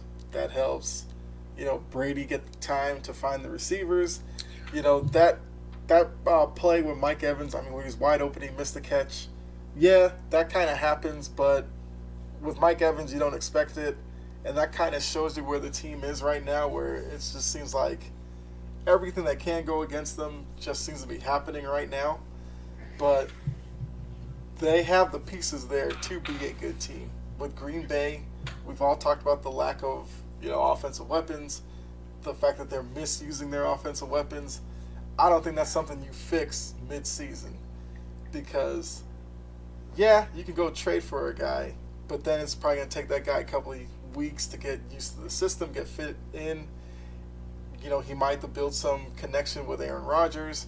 So I think it's going to be a tough year for Green Bay, but, Rodgers, at least in the regular season, he's had good seasons. So could they turn around? Yes, but I just have to go with Brady on this one. And like you said, Jordan, Thursday night will be a real test for the Bucks, but we'll get into that a little bit later. Try to see another game. Talk about. You don't talk about our games, Ravens Browns, and then you want to talk about your Patriots and. Yeah, I think that's. So we can do Ravens Browns first, and then. Yeah. So Ravens Browns, I said this before. When it comes to the AFC North and they play against each other, you just never know which direction the game's going to go in. And we saw that again in this matchup because looking at it on paper, the Ravens, are the better team, having the better season.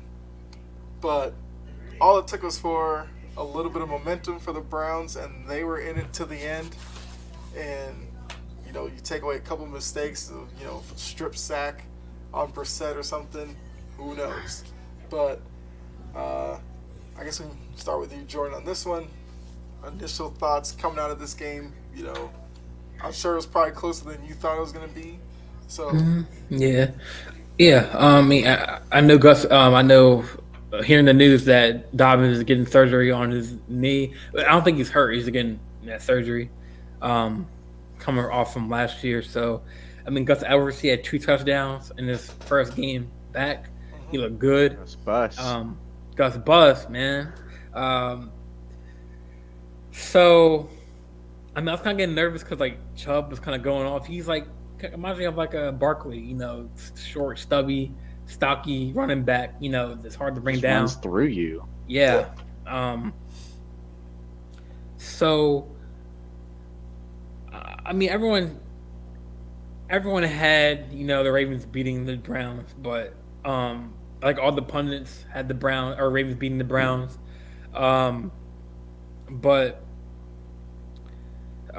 So I think it was a play where I think it was a offensive pass interference on Amari Cooper, and then that set the Browns up for a 60-yard field goal, and actually the kick got blocked.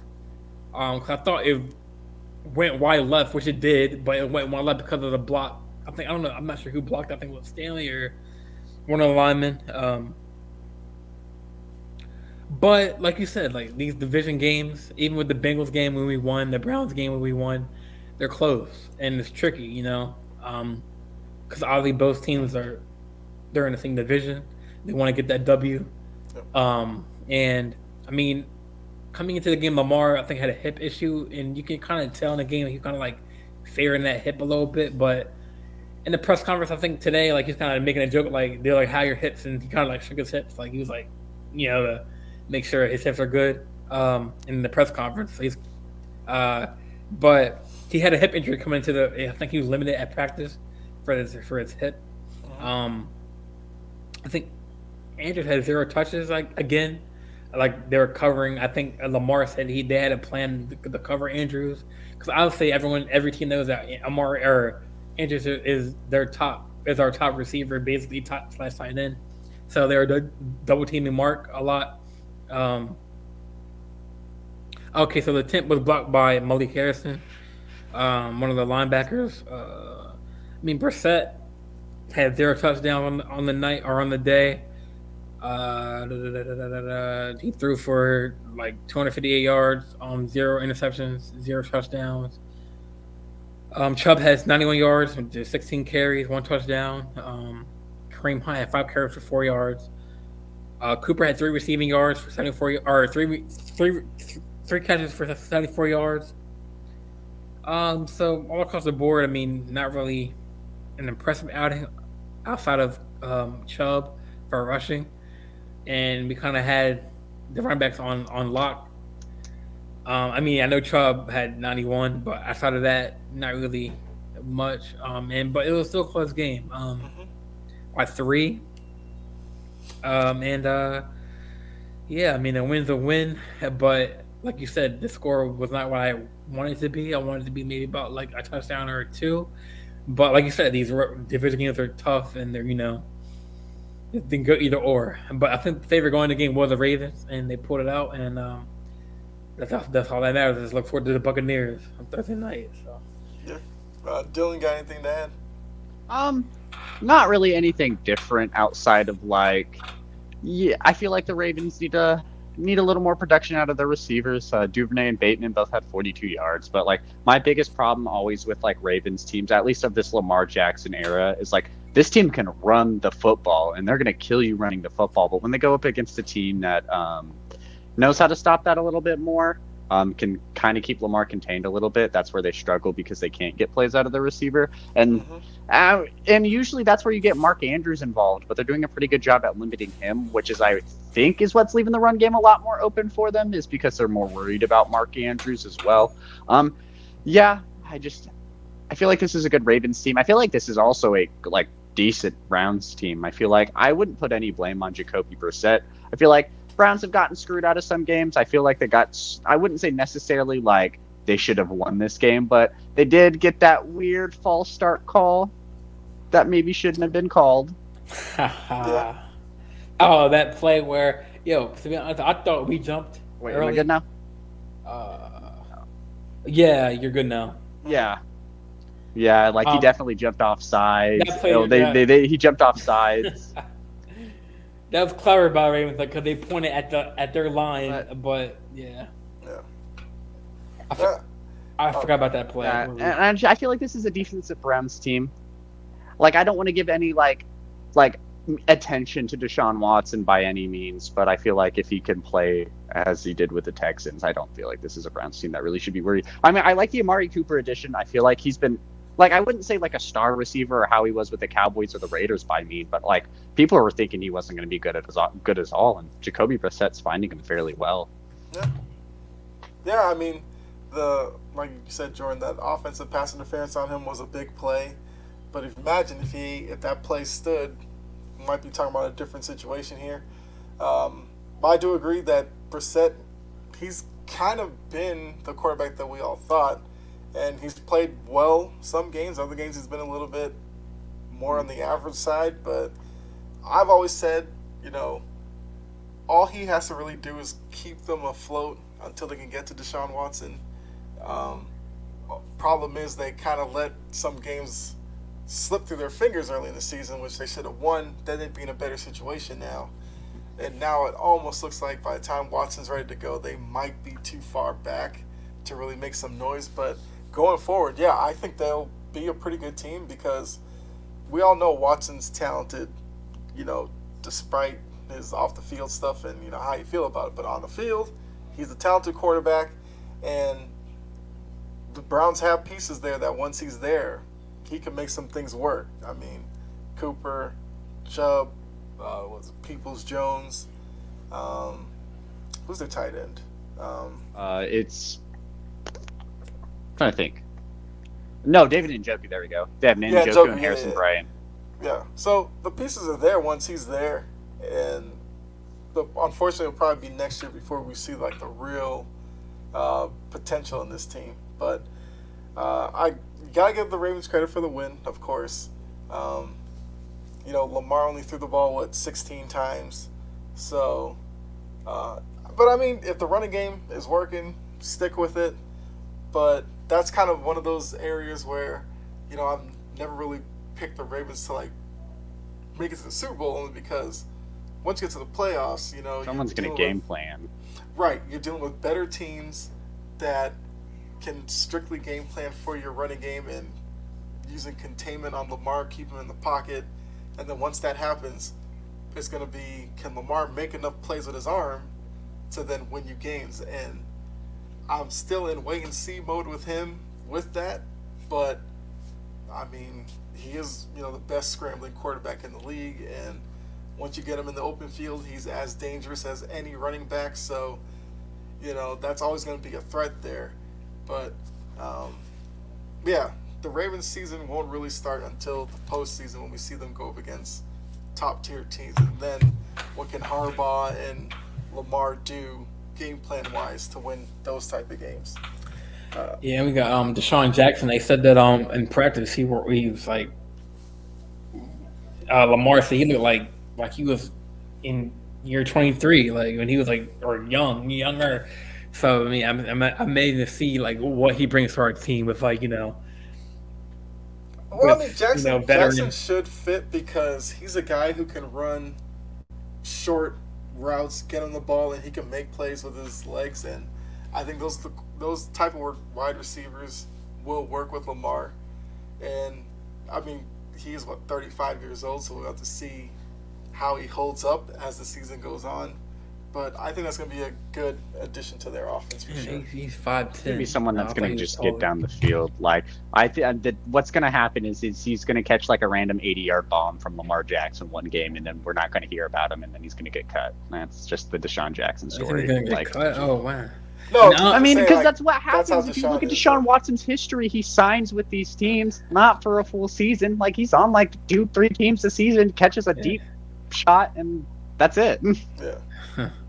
Yeah, I don't think the Ravens are wasting money on. I mean, I see what y'all are saying, but I don't think the Ravens, because obviously Bateman's kind of like had like that foot injury still. I think he was like limited at practice, so I think that and with her receiving room kind of being scaled down because of that, and Prochet hasn't really got any touches. I think Deshaun Watson can bring that veteran leadership into the building. But I see what y'all are saying, how like one play and he's out. But I think the Ravens are, have a plan to keep him maybe for a couple games and maybe for the rest of the season, see how he does. Because they said his speed at practice is like it's crazy at 35, and like it reminds me of like how he played when he was like prime Eagles. Mm-hmm. So that's good to hear at 35. So yeah, I mean, I'll be interested to see when if they keep him for long term. But he's a really good veteran leadership in the locker room. So for the young receivers, so. Well, I think his biggest asset will be those kind of like scramble around Lamar plays where it kind of just turns into sandlot football. Deshaun Jackson can fit that perfectly because he'll be able to find little pockets in the defense, and if Lamar can get him the ball like accurately, then he could become a big, danger once he's in the open field making plays. So that part he can pick up on that day one. It'll just be running, the route tree and all that. Yeah. Will Lamar be I accurate imagine with his him? route tree is literally just fly route, deep post route. That's Pretty it. much, yeah. Or maybe like a comeback route, something like that. Maybe do a Well, he'll slant. run- Maybe yeah, do he'll a run a slant slant if they're every playing once in a like one high or something like that. Yeah. Yeah, so with him it's going to be, either deep or quick passes over the middle. If Lamar's accurate, look out. But yeah, so I guess the next game we could talk about, let's talk about Dylan Seahawks. I mean, they get a win against the Chargers. Chargers are a Nation. team that looks like they could be in trouble, but then again, I mean, Herbert's playing with those bad ribs, and I can only imagine how it feels with each throw. But the Seahawks, NFC West, leading Seahawks right now. So Dylan, have at it. What you guys say about the Seahawks? It was a good game. Geno Smith started like very, very not necessarily slow, but he definitely had that one INT at the start of the game, and then from then on, he kind of just took off with this offense. One big worry was how Kenneth Walker was going to play. Last week was his first career start. He played really well, in my opinion, 97 rushing yards. In this game, he played really well as well. 23 carries, 168 rushing yards, 2 touchdowns. I believe we already had a significant lead, or we were leading, and his last score was a big 74-yard rush, which was also fairly impressive. DK Metcalf went out with what was thought to be a decent injury, but he didn't. It turns out those X-rays were false, and he's going to probably be decent. We looked at Marquise Goodwin, someone who we picked up in the free agent this offseason. He had 2 touchdowns, which was nice to see. It's nice to also see our defense play a little bit better. Eckler hurt us, but we do struggle with a lot of catching backs. Kamara hurt us a lot when we played him as well too, out of the backfield, or out of the backfield. So that wasn't a little bit surprise.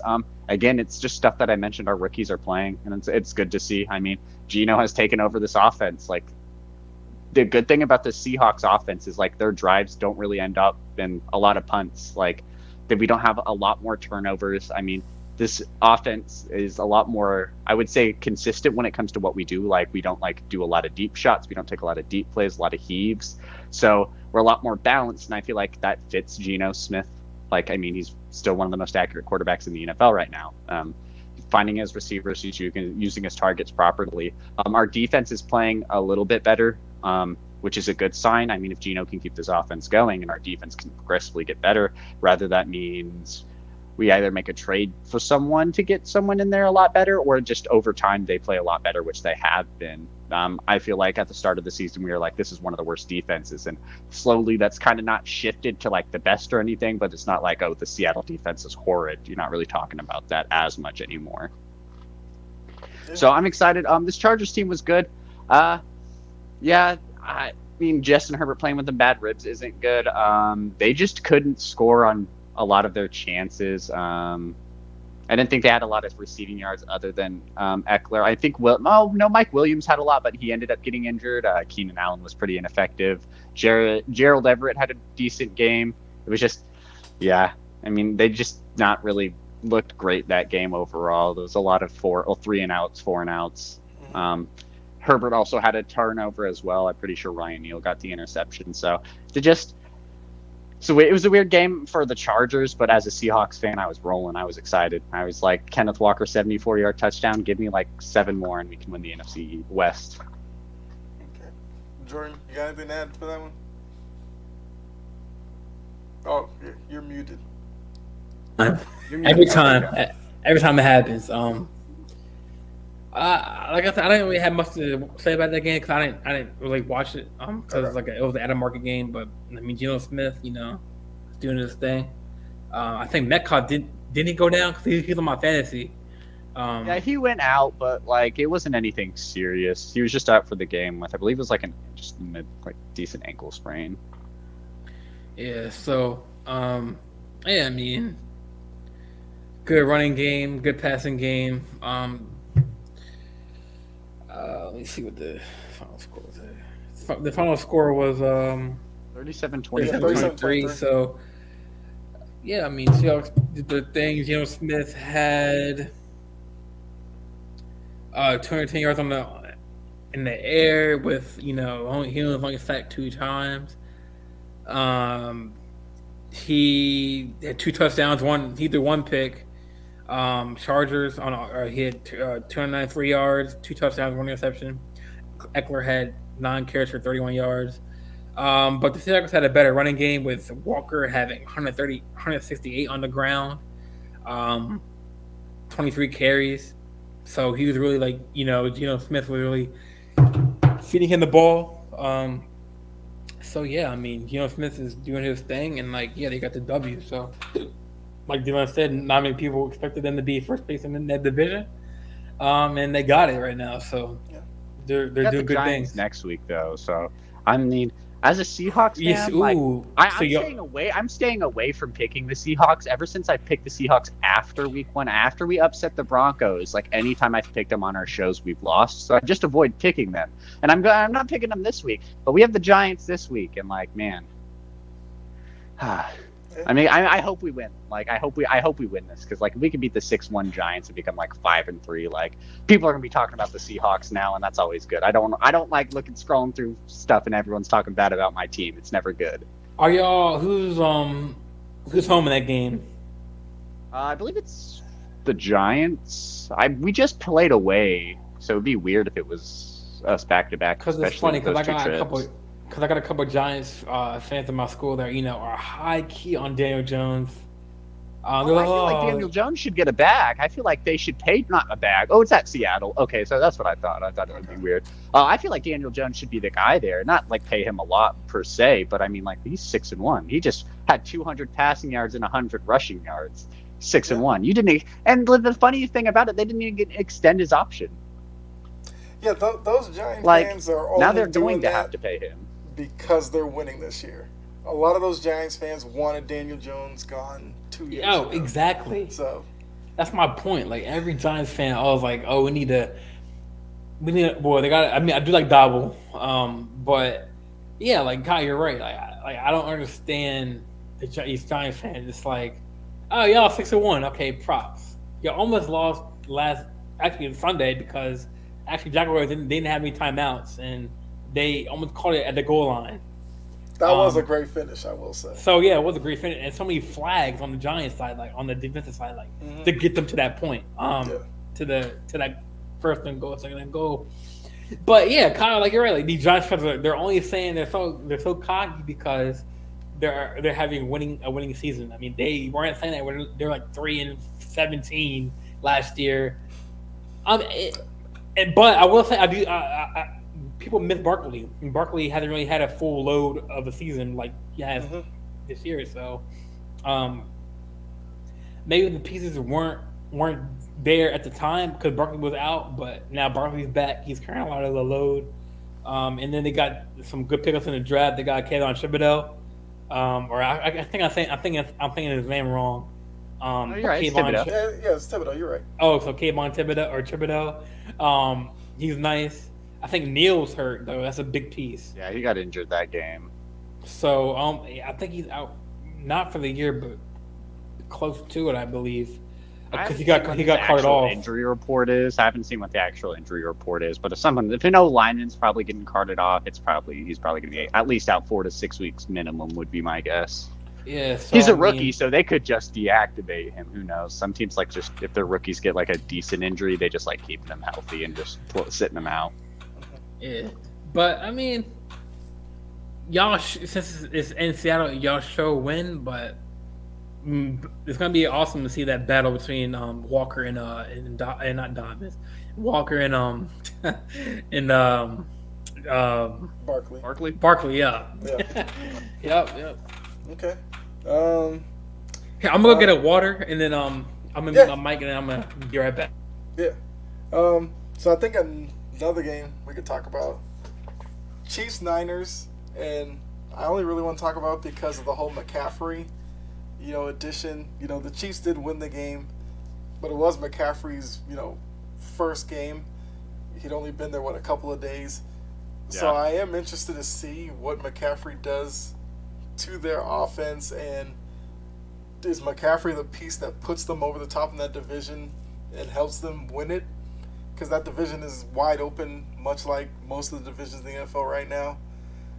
So since, wait for Jordan to get back, but Dylan, what do you think McCaffrey's impact will be on the Niners, and do you think it makes them the favorite in that division right now? Definitely. I mean, like Christian McCaffrey, before his injury, string of injuries, he was looked at as like the best gadget player there is in the NFL.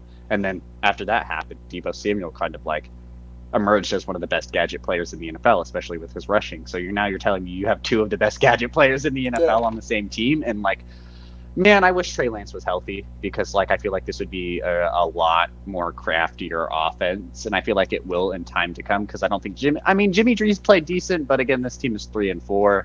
I think it's pretty obvious he probably won't be the guy back there unless it's a backup spot again. I feel like there'll be a Trey Lance season, but I feel like, man, the thing with McCaffrey is I love Christian McCaffrey. He's won me so many fantasy leagues just based off of his just great production, 1,000-yard rusher, 1,000-yard receiver. It's hard for me not to say he will have an impact.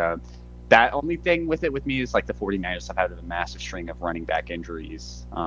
Seems like that's just a storyline for him every year. And Christian McCaffrey has now been a running back who's had a lot of injuries. He's kind of looked at as an injury back now. And I'm just always worried about that. Like, two wrongs don't make a right in that case. But I feel like he's that caliber of a player. Just adding him to any team probably would have made him the favorites. It was down to him or the Rams. It was the 49ers or the Rams. I feel like whatever team he would have been added on would have been the instant favorite just because he's that type of offensive weapon. Like, it's hard to game plan for him, someone like that. Like, that's why Carolina used him so much. So they weren't a great team, but they still were in games because McCaffrey was just doing everything for him. Yeah. I agree. I mean, and I think he'll definitely help Garoppolo. You know, Garoppolo does like to dump it off to the backside of the backfield, and it'll be interesting to see what Shanahan can come up with he and Debo out on offense. Defensively, the Niners, I mean, yeah, they didn't look good against the Chiefs, but I mean, the Chiefs will do that to a lot of teams. So I think the pieces are there for the Niners to be a dangerous second half team. I'm sure if they can put it all together, teams like the Eagles and Vikings, teams like that, they would not want to see the Niners come into their place with this defense and what the potential could be offensively. So they're going to be a team to watch, definitely going into the second half. Got a little guest, got him. Keep on that to the basement. My dog Rosie. So Rosie. Yeah, so I was just asking Dylan about McCaffrey with the Niners, and do you think that makes them the favorites in the NFC West or not? Yeah, so Jordan, you could let us know what you think about that one. So what was the question? With McCaffrey now at the Niners, do you think the Niners are the best team in the NFC West right now? It's hard to say to see off of one game. But yeah, I mean, they definitely make them the top team right now. But I mean, we've only seen one game or one sample size of 10. So I mean, but yeah, it definitely gives them a big boost in the running game, for sure. Because of who's in if the Panthers are in their conference, who else is in their conference? No, they have the Seahawks, Rams, Cardinals. And the Cardinals. Seahawks, Rams, the Cardinals. Yeah, it definitely boosts their team morale with him around. But he's the only thing I'll say about him is he's injury prone. Yep. So that's the only thing that will keep them, that will stop them from, they got to keep him healthy at all costs. But he's looking good. He's looking good. So. All right. And I don't know if you guys knew this, but Streamer was having issues with Facebook comments, so we have some that actually came through finally. Yeah, I saw that when I refreshed my thing to get back in. It was Facebook and stuff is having problems with the streams, and I was like, oh, dang, okay. Yeah, but now they're up. So, Lennon, appreciate the support. Hope you're doing well. How you doing, Lennon? Thank you. I'm doing well too, man. How you doing? Ty, appreciate it. My boy Ty. Yeah. But yeah. So then, let's see. I mean, Dolphins Steelers don't really go too much into that. It was just good to see Tua make it through a game. Yes. Yeah. So that's definitely something that's going to be. Something that we will pay attention to each week, how he looks, if he ever takes a big hit, what happens. But he made it through game one, so, I mean, you got to just say good luck, Tua. And, well, I don't wish luck on the Dolphins, but Tua, I can say that. Oh yeah, because they're in the same conference Yeah. or division. Yeah. But we'll end week 7. I'll talk about my Patriots.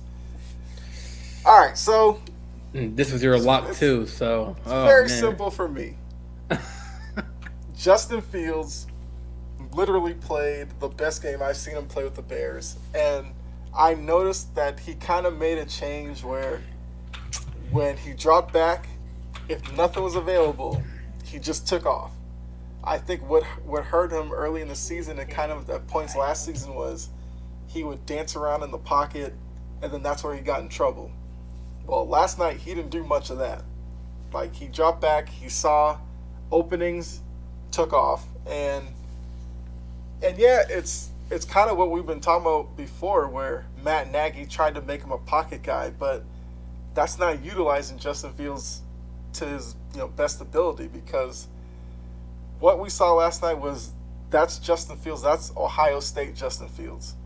Now, of course, you'd like to see him, be more productive in the passing game, but the weapons aren't there right now. I mean, he has a connection with Mooney, which is one thing. I think Kmet at the tight end position, whether it's game plan or whatever, I don't think that's worked out as much as they probably expected when they drafted him.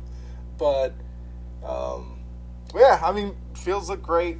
Patriots, they had their issues. It seemed like the whole first quarter were like matching penalties, defensively with the Bears, and it seemed like it was Trent Brown all the time on the offensive line with the Patriots, which kind of killed their momentum.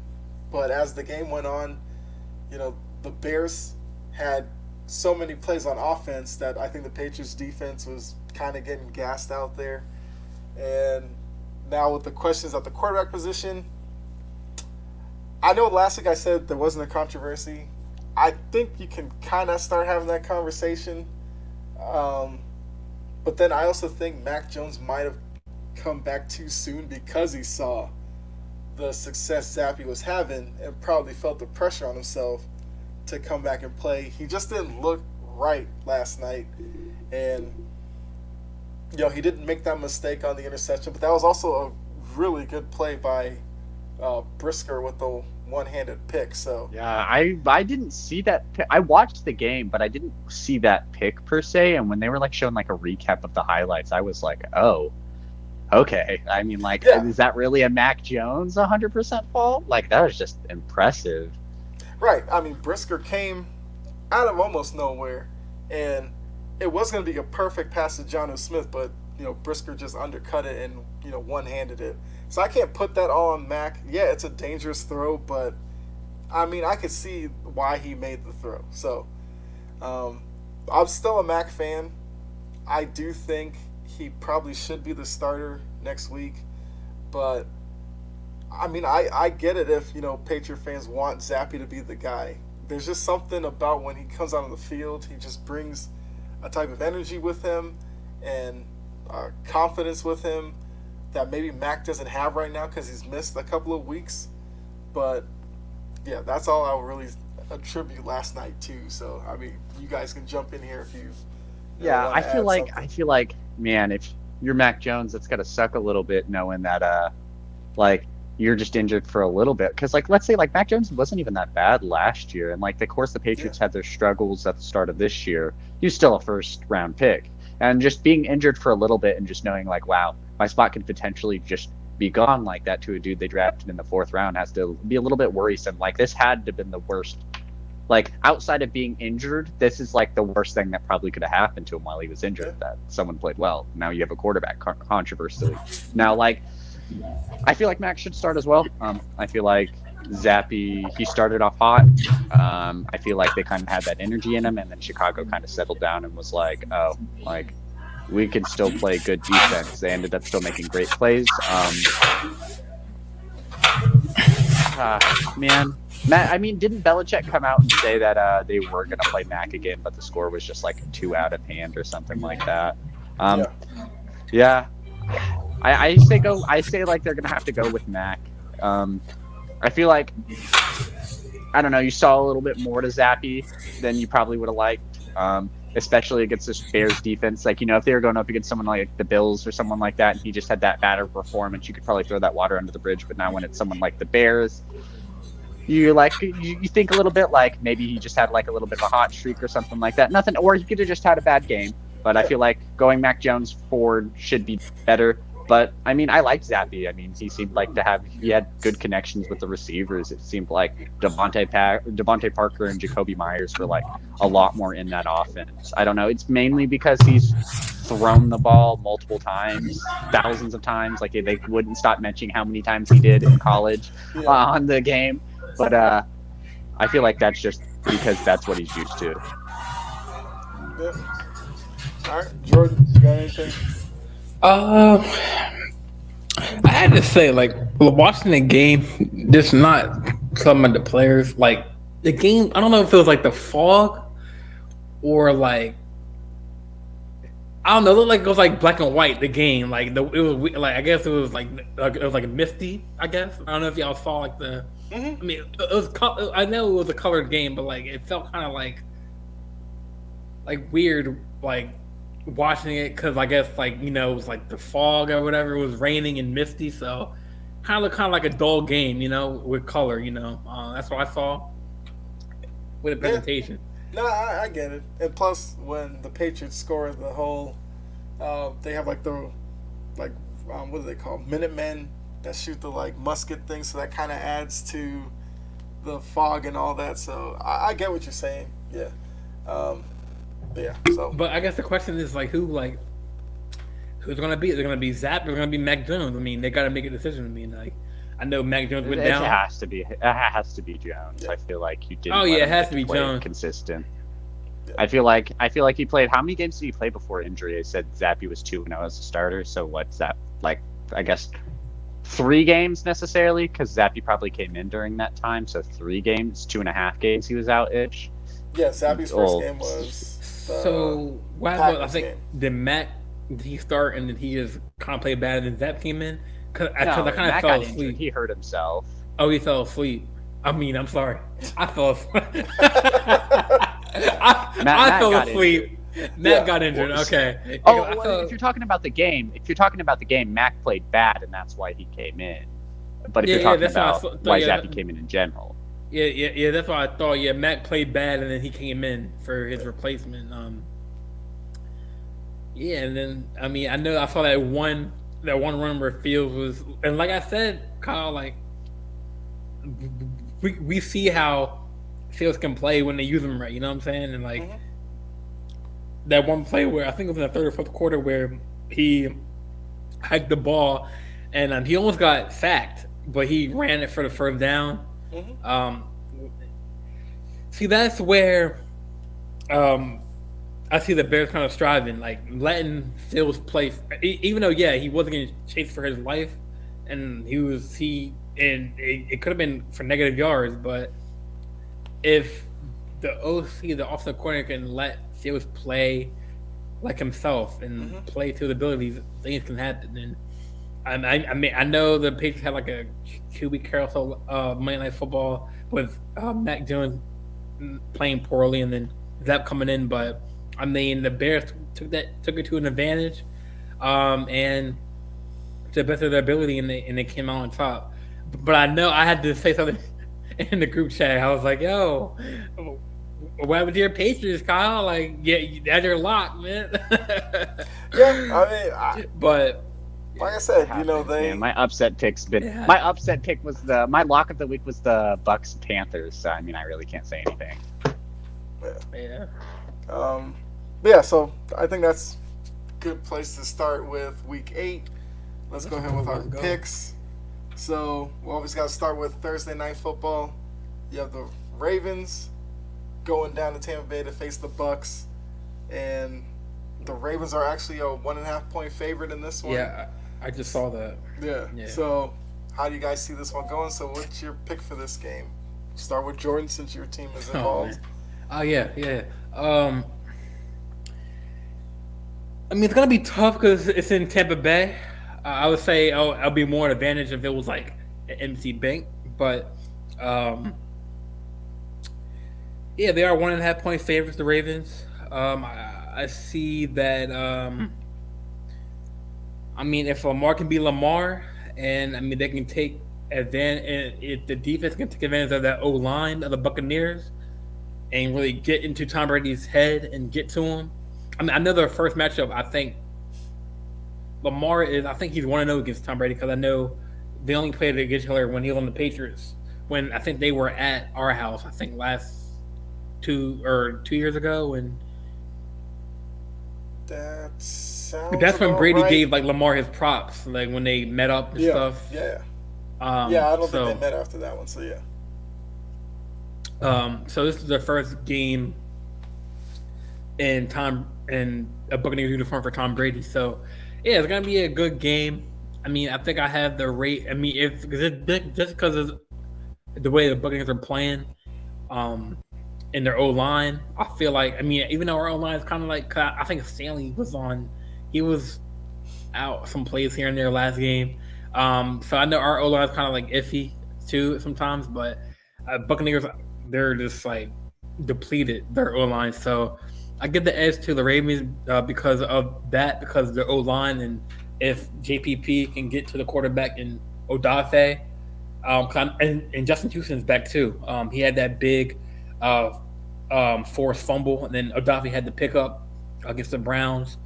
So if they can get to Tom Brady and get him under pressure, I mean, I think even though Brady is the GOAT, but yeah, the Ravens, if Lamar can play like Lamar, and John Harbaugh can not be aggressive on, because we all know if the Ravens have a lead and they let Tom Brady march down the field with for the quarter with that time on the clock, Harbaugh, you know how Harbaugh can get kind of chippy and kind of go for it on fourth down, and not let Tom Brady let Tom Brady go down and march down the field. So if we can hold them to the lead and start off hot, I mean Lamar can make the throws and Lamar can and not have much penalties for our O line that we did against the Giants, I think we'll be good. Maybe not 1.5, maybe like 3 points, or maybe like a touchdown by. But hey, the Buccaneers got blown up by what, 8? They got blown up by like 18, 19 so against the Panthers, so they can get blown out. But I don't know, because people think that, or people thought that Buccaneers were going to beat the Panthers, but the Panthers held them to a field goal. So we'll see. Yeah. Well, I'm surprised the Ravens are up 1.5, because I thought the home team gets 3.5 or 3 points off the bat. They So do. it's The kinda Bucks have just been. Yeah, that's all it is. The Bucks So, yeah. right now just aren't playing well. So, But I'm pretty sure y'all are gonna go against the Ravens and pick Tom Brady. So I know y'all are gonna pick the Bucks. I'm gonna pick the Bucks.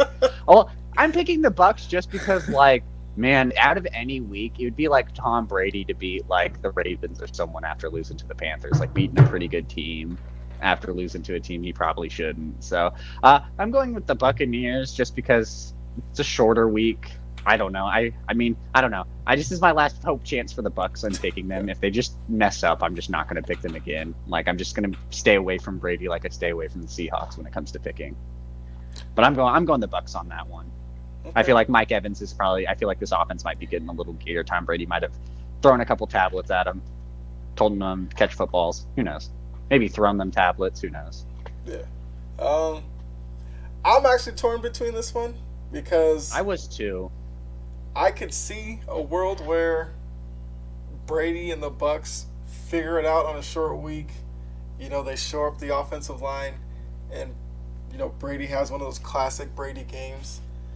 But I could also see the struggles continue because, like you said, with the Ravens, with JPP, Justin Houston, that's tough to deal with an offensive line that's not confident right now or not playing well. So I can see their struggles continue, but just because I have to make a pick, I'm going to go against my boy. I'm going with the Ravens in this one. I think they get it. Did Kyle just pick the Ravens? Hey, man. That's a lot. Wow. That's a lot. Shocker. All right. My thing is, like, I want to believe in the Bucks, and I do believe I in do. them. I do. I believe just it, think with it being a short week, I don't know if they can get the offensive line fixed. Like, if it was, next week, I'd probably pick the Bucks, but coming off of the game they just had, I'm gonna go with the Ravens in this one. I'm excited, like, what do you have the score being in this game? So With it score being a wise, 1.5 for the Ravens. I think the Bucks will play better. So I definitely expect them to score more than 3 points. I could see something like maybe 27-23 Ravens, something like that. 23. Yeah. Okay. Yeah, that's about a range I'd put it. Like, I'd probably say like 31-24. Like, it's going to be some field goals are going to be involved. Okay. All right. So next game, Packers Bills Sunday night. Bills all the way. That's easy. It's easy money pick. I kind of agree with you. Who's a favorite and then who's the money line to go to? The Bills are 11.5-point favorite. So Yeah. That's why I trying think to the think of Packers trying upset. to think of my lock pick for this week, so I'm trying to think. This is my upset pick of the week. This is my upset pick of the week. I'm picking the Packers. Dylan, this no, come on, man. I feel like if Aaron Rodgers is going to make a turnover, like, it's prime time. Like, prime time Aaron Rodgers. Like, I feel like this Packers team, like, I feel like right now they are better than the Buccaneers. I feel like this is an offense that is, I don't know, it's hard to say if they're more equipped, but, like, I feel like this is an offense. I feel like Aaron Rodgers is the type of player that can deal a little bit better with a worse offensive line than what Tom Brady can. So, I don't know. I just feel like Aaron Rodgers in prime time. I'm going to go with the Packers on this one. Not saying the Packers are just going to turn the table, but, like, the Bills have been known for losing some games that they probably shouldn't in the regular season and then just dominating the ones that they shouldn't. So, like, I'm going to go the Packers. I'll double it up as my upset pick as well this week. I don't normally do that, but, like, this is just kind of a tight game of scheduling. So I was just like, one of the biggest underdogs this week, so it'd be hard not to take it as an upset as well, too. Okay. I can respect it. But yeah, like what Jordan said, I'm going Bills here. Packers are struggling too much for me to pick them in this type of matchup. And I think the same way you say Aaron Rodgers likes to perform in primetime, Josh Allen likes to show up for primetime as well. So that could be a game that turns into like one of those odd shootouts that probably didn't expect it. But I just like the Bills in that one. So the next Monday night, Battle of Ohio, Bengals-Browns. It's going to be a good one. Bengals come into this one 3.5-point favorites. So, could start with Dylan on this one. Who do you have in that one? I'm going the Bengals. Now, again, man, Joe Burrow. That Bengals team looked good last week. Tyler Boyd and Jamar Chase went off as part of that team. They still have Joe Mixon. Like, I don't see an avenue where the Browns win this right now. The Browns are good, and they could make this game competitive, but I would still take, like, the Bengals by, like, 10 or 11 points. I don't feel like the Browns have a good defense, but, like, I don't feel like they're going to have a shootout with this team. If Joe Burrow is on right now and he can stay on, like, this Browns team's not having a shootout. They can make it close, maybe if the Bengals struggle a little bit here and there, it might be a 10, 7, 6, whatever point game. But if the Bengals are on right now, that's a scary sign. And if Joe Burrow is on right now, that's really scary, especially with the weapons that he does have. So, yeah, and the Bengals. And I feel like this is one of the easier picks for me this week. Not anything against the Browns. It's just when the Bengals are on fire, I don't want to pick against them, especially with that offense. I completely agree. I'm going Bengals on this one as well. Bengals, yep. Yeah. I mean, we all predicted that at the start of the season that the Bengals and Ravens are going to, I mean, obviously the Ravens had the upper hand with the win against the Bengals in the division, but we all predicted that. But now, like you said, Kyle, like these division games can be tricky. The Browns can upset the Bengals because but I don't the way that Burrows went off against last game had like 400 something yards on. It was like 481 total yards, like 5 touchdowns. Yeah. But then again, it's a divisional game, so I mean, those teams play hard. I mean, but we all predicted that the Ravens and Bengals are going to be, fighting for that 1 and 2. That's how it's looking. I think we're both 4 and 3. I think in the division, but I think we're number 1 and Bengals are number 2. So, I mean, I can see us being tied like with records like after this week. Depending on if the Bengals will be 5 and 3, and then Bengals will be 5 and 3. So we're kind of like in that tight little race. But It's a toss. I mean, I would say, because it's a divisional game, it's a toss up because, like, like those games are close. So we'll see. But yeah, I wanted the Bengals off of what I saw with Joe Burrows last week. But yeah, I mean, it's gonna be a close game. I think it's gonna be like, I think it's gonna be 27-24 Bengals. Okay. I mean, I have Bengals by more than that. I'm kind of along the lines of Dylan.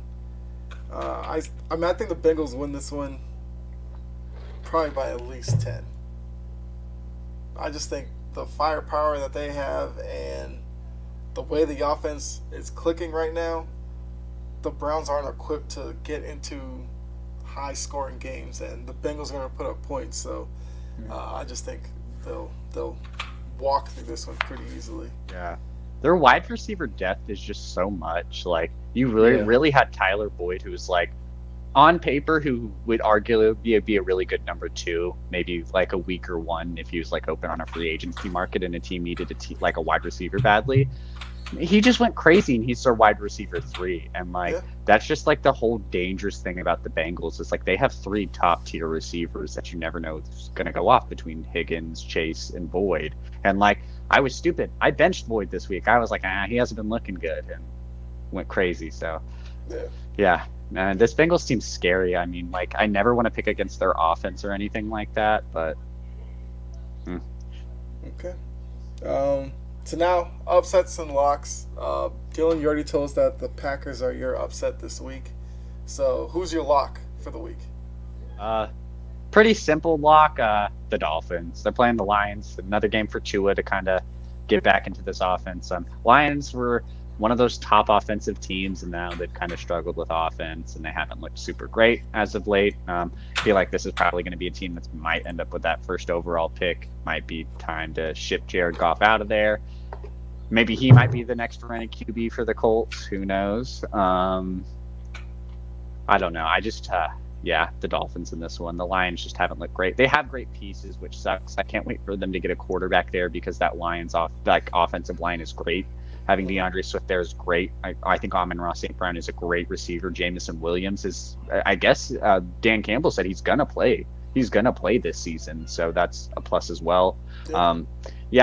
This is a good Lions team. Like, I feel like a lot of people are in the same boat when it comes to the Lions. Like, I kind of want to see them do good now. Like, kind of been beaten up on them for so long. They have like an interesting group of players and stuff like that I want to see them do good, but it's just not now. I like Dan Campbell a lot. I hope he's there after this season. Like, I feel like he's a good coach for this team. They just need to get the right pieces there first. Yeah, I can agree with that. So Jordan, who's your upset and lock for this week? My lock's going to be the Eagles and Steelers. Okay. That's easy lock. And my upset, I'm sorry, but I have the Jets against the New England, man. Even though they lost Breece Hall, they signed a running back from the Jaguars. Yeah, James Robinson now. Yeah. James Robinson. So, I know. Let me see. The Jets or the New England, they are a half-point favorite. But the way that the Jets, even they're 5-2, so and just with that QB carousel in New England, like, who's going to be their starter? I think Jones is, but I feel like if Jones has a bad game and same thing is going to happen, Zach's going to come in. And their defense is looking nice with Sauce Gardner. Mosley had a pick last game, so he's looking good. I believe he had a pick, I think, this past game. And, like, that's my upset for the week. Okay. No, I mean, I have no problem with that one. And it's a divisional game too, well. so yeah. Now for me, I'm trying to be different here. So my lock.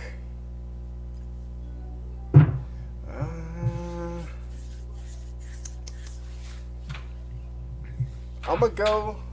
Oh, this is gonna be a shaky one, but I'll take the Titans over the Texans. Oh, that's a good lock. I mean, I'm not, the biggest Titans fan. I think they're kind of teetering. They're 4-2, but they could easily be worse off than that. But we did see. Did we see Malik Willis this past week? I think, or did he not play? I can't remember. For some reason, I was thinking Malik Willis might be the quarterback there. But I just think the Texans right now, they have a lot of issues. They're still trying to rebuild. And I think this might be a game where we see a big game out of Derrick Henry.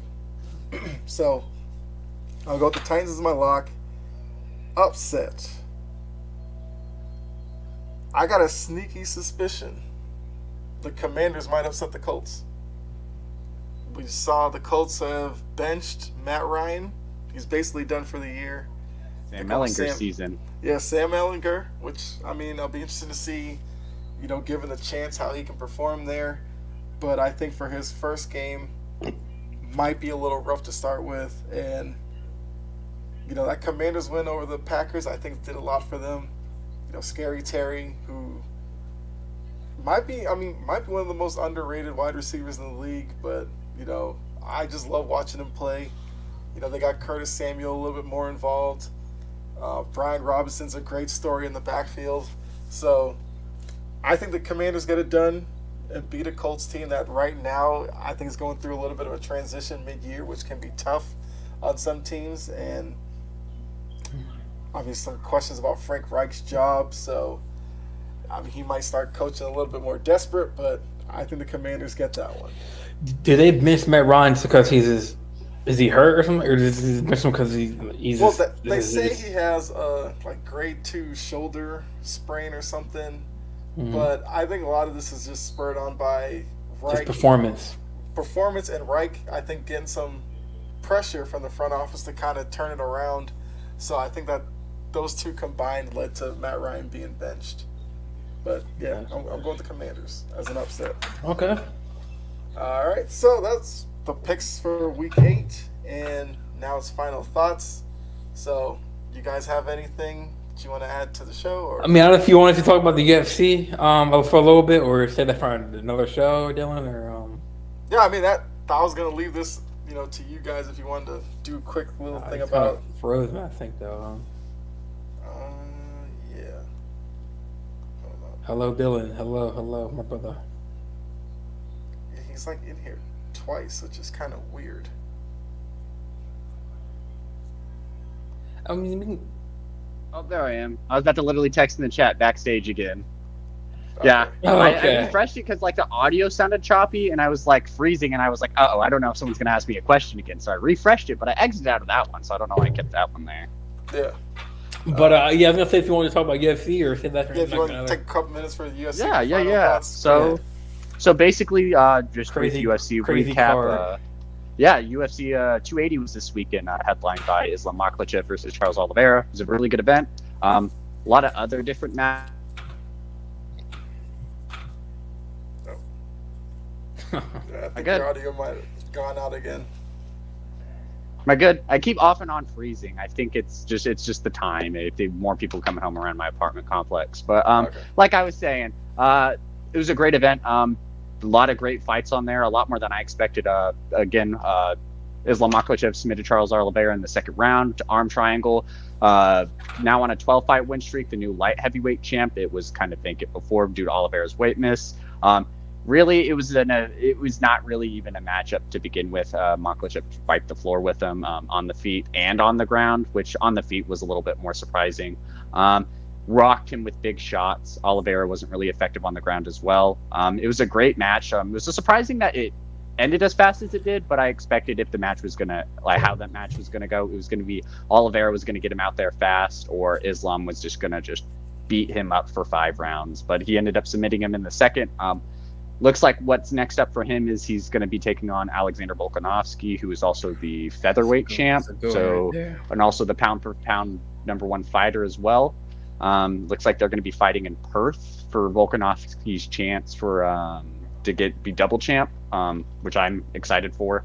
Really excited for. Second main fight on there was another championship match between TJ Dillashaw and champ Aljamain Sterling.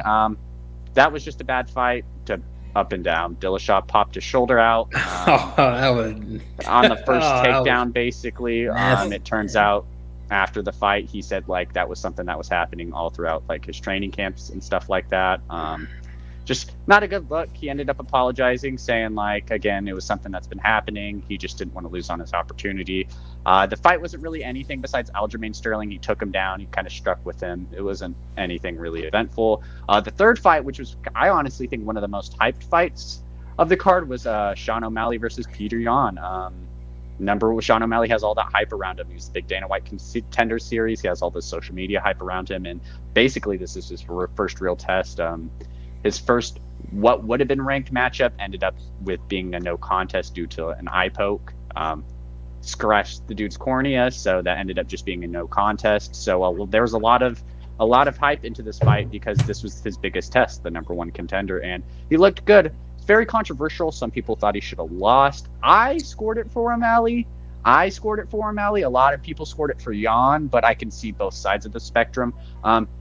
O'Malley just outstruck him. Like, he looked really impressive on the feet, and that was something that had a lot of questions coming into play, was how well was his striking compared against Jan's, because Jan's was a lot more polished. It was a lot more cleaner. He had a lot more wrestling technique that he could add into his striking, and O'Malley's was just kind of free-flowing. Like, everyone's been saying he kind of has his own style. You can't really kind of replicate what he does on the feet or his mindset or how he's striking.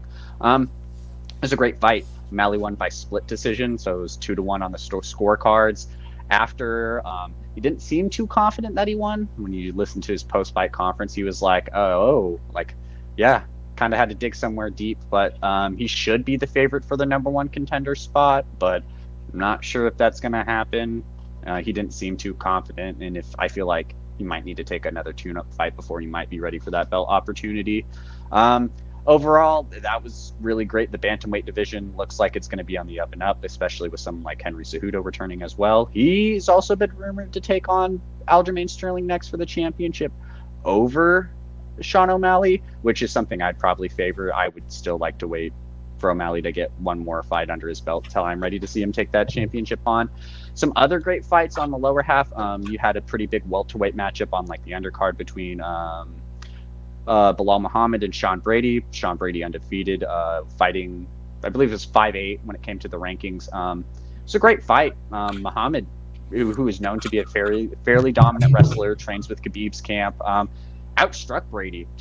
Was just beating him up on the feet. Wrestling wasn't really involved, and that was a lot shocking in this fight, especially since Muhammad is kind of known as being as a boring fighter. He's the type of fighter who's not going to submit you. He's not the type of fighter who's going to knock you out. He's the type of fighter who's just going to control you, keep you on the ground for 3 rounds or 5 rounds, depending whatever type of fight he's in.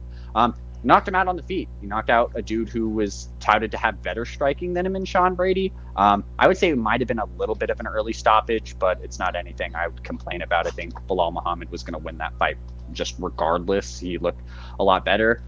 That means a lot for him as well. He's kind of put on a pretty big win streak, beat someone like Vicente Luque his last fight.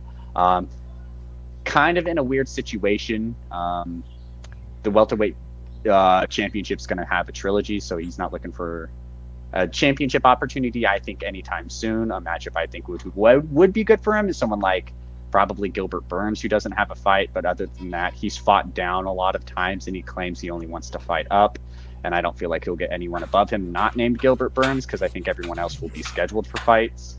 So that's going to be something interesting. And last fight that I was really excited about was Beneil Dariush defeat Mateus Gamrot by unanimous decision, but it really was just a dominant fight by Beneil Dariush. Mateus Gamrot was looked as one of these up-and-comer wrestlers. He was going to keep him on the ground, beat him, use a decent striker, and Beneil Dariush didn't care.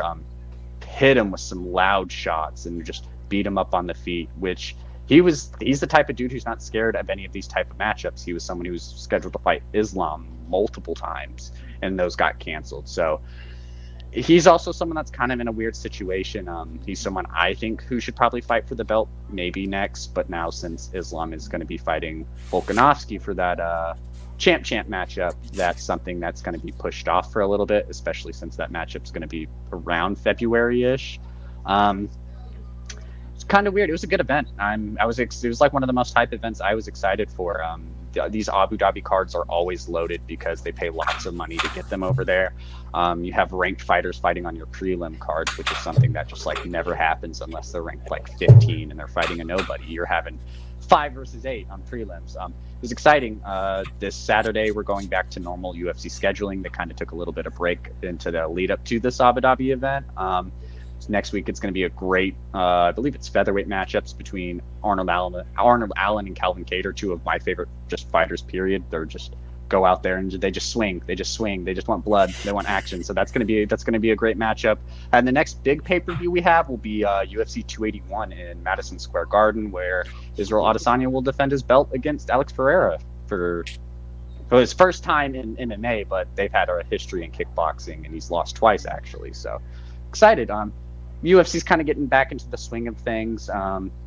They usually kind of take a break when it gets to that Abu Dhabi event because they kind of put a lot of their resources in it, but should be good. Other than that, John Jones is looking like he might fight on December 10th against Stipe. Someone asked him, like, when are you fighting next? And he's like, oh, I'm preparing for December 10th against Stipe. I don't know what's going on with his camp, blah, blah, blah. We hear the same things from John Jones. But that's something interesting to look out for, especially since he actually set a date. So that's going to be good. They're slowly getting more February and March cards put out. So there's a lot of big fights upcoming. I'm just waiting for them to happen, basically. UFC's looking pretty good. They got a lot of big matchups coming up for sure. Yeah. So wait, what is before I have my my take or my what does KD mean? Because I'm looking at the knockdowns. So that's how many times they put them on the board. Oh, okay. So I'm looking at the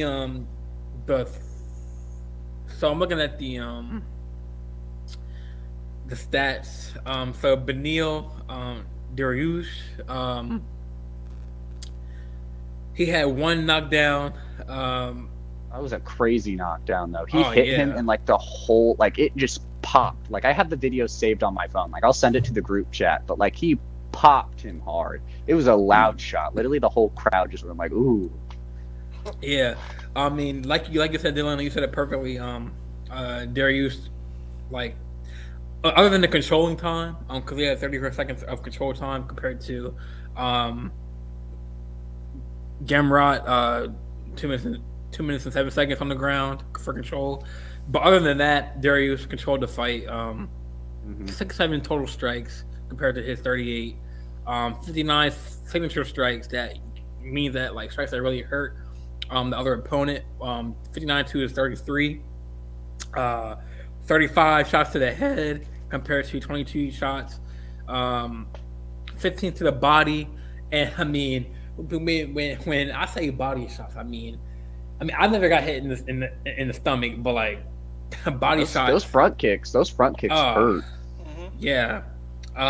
9 leg kicks compared to 15 body shots to his 9, and then legs 9 out of 9 leg kicks out of 2. So all throughout the fight, Dariush kind of had the upper hand in that fight. Now the second fight after that, man, my boy O'Malley. So like every time when O'Malley fights, he's a good fighter.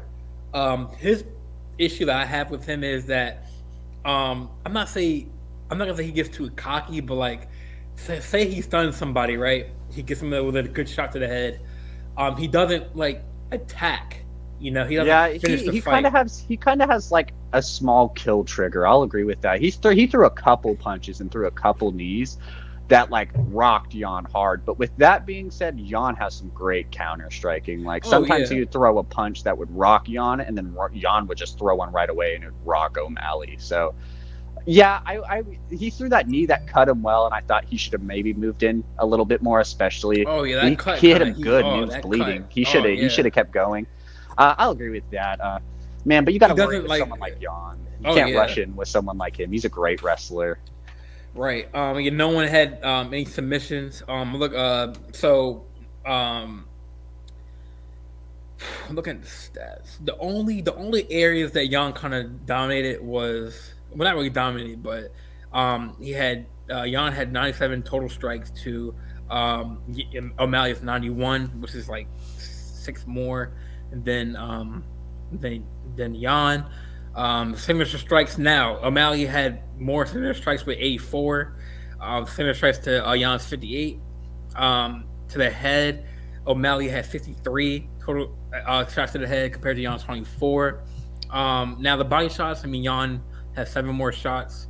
Body shots 13 to O'Malley 6, and I'm surprised I mean, no knockdown. Well, actually, I'm surprised that one shot by O'Malley that had him rocked was not a take knockdown, because like he got knocked to the, or was that the knee that got, I thought he punched him and it rocked him. Yeah, it rocked him, but nothing ever like physically dropped them. I don't think any of them got like dropped. I think the most that happened is they hit him and they just shot for a takedown to try to get something on there, but that didn't really work out. Yeah, I'm surprised that, I mean, when the scorecard was read, I'm surprised that O'Malley won by split, because everyone thought that Jan had it, because I know Jan had more control, or 5 minutes and 44 seconds on the ground for control compared to 2 seconds of control for O'Malley. But I think O'Malley deserves it, that win. But like I said, like when he stunned him with that knee, he wasn't like really attacking him more, like no punches. He kind of like let him like gain his stance back.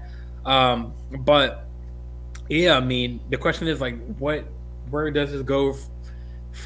What's the next moves for O'Malley? I mean, does he get a big fight, or like Dylan says, like, does he maybe get one more fight before he gets a title shot? Because I would love to see O'Malley with a belt. I think anyone would. He's 16-1, only lost one time. Jan is 16-4. I think Jan was a number one, and now the rankings are out now. Now the rankings are out now, and O'Malley's number one in the bantamweight. Yeah, O'Malley, he was 11 coming into the fight. So, no submissions, and O'Malley got the split decision. In the next fight, Aljamain Sterling, I mean, everyone saw that fight. Like Dillashaw, freaking shoulder popped out, and then when they went back to the corner, the doctor literally, like, or his trainer, like, literally, Kyle, if you didn't see the fight, like, the trainer actually, like, the socket was out of the socket, and like literally the trainer had to push his shoulder back into place, like, it was detached. So obviously Aljamain, saw that disadvantage for Dillashaw. I mean, overall, there's 148. Aljamain dominated the fight. Obviously, like you said, TJ had that shoulder issue going into the fight. Aljamain was the champion, had 148 compared to 13 total shots. All throughout the fight, significant shots, 72 to Dillashaw's 8. 13. Like, all of those were just straight ground and pound shots of just Dillashaw just like backpacking. Well, not Dillashaw. Sterling just backpacking Dillashaw and just punching him in the head, practically waiting for the ref to call off the fight. Like, Dillashaw was literally practically so useless. He was punching with one arm. Like, he was throwing just punches with one arm, hooks, uppercuts. Everything was going through that arm. His shoulder was just. You can see good. his shoulder. He was just like, He literally told like the ref, he was like, "Hey, my shoulder's gonna pop out. Like, don't stop the fight. We'll just put it back in." Like, great for him on the heart, but like, man, he said he didn't want to lose his opportunity, and it's just like, I don't think he would have. I feel like he has such a big name. It's TJ Dillashaw. I feel like he could have waited a couple months and had to pull it out. Like, he said he got it at the start of April, and like this fight was in October. I feel like something could have happened there. There was a November card. There was a December card. So. Man, for Dillashaw, I mean, the bantamweight division's great. There's a lot of tough matchups you could make there. Great matchups, maybe even a move up for him might be better at featherweight. Maybe get a little more weight muscle on him to avoid some injuries like that. Weight cutting's always kind of been an issue in his career. It sucks because like this was his first chance after his 2-year suspension for EPO use, at least with a title shot. He definitely came off of a weird decision win against Corey Sandhagen, where a lot of people thought he might have should have lost that. It's just not a good look for him. It's definitely not the trajectory you want. Of course, you got to win in your first fight back, but losing your opportunity the way you did. You didn't even look competitive in it because you couldn't. So Yeah. a lot of questions need to be answered by TJ Dillashaw. He's 36 as well. That's a pretty older age for UFC fighters. I'm not sure if he has another title opportunity in him, especially in a weight like bantamweight where everybody in there is just straight killers. It's going to be tough. It's going to be tough. I feel like he's going to be one of those type of guys you're just going to see maybe another title run off of, but he's going to be a money fight guy, I think. I think you got to use him to make some dream matchups you want to see in those divisions, but I don't think TJ Dillashaw as a title champ is really there anymore. Yeah, and just to wrap up the show, my final thoughts on the last fight. Oliveira and Makhachev. Just you can just say Islam because that's his first name. It's a lot easier. My name is Makhachev. I've gotten some training watching enough UFC events over the years. I can pronounce some of their names, but yeah. Hi, my name is Makhachev. Oh no, you call me Islam. Nah, yeah. The only area of dominance that Oliveira showed was in the body shots, 12 out of 15 body shots compared to Islam's 5. But other than that, Islam kind of controlled the fight, had 72 out of 25 total strike, or 72 compared to Oliveira's 25 shots total strikes, 30 out of 29 or 30 out of 41 shots, or 30 shots compared to 19 signature strikes, 25 shots to the head compared to Oliveira's 7.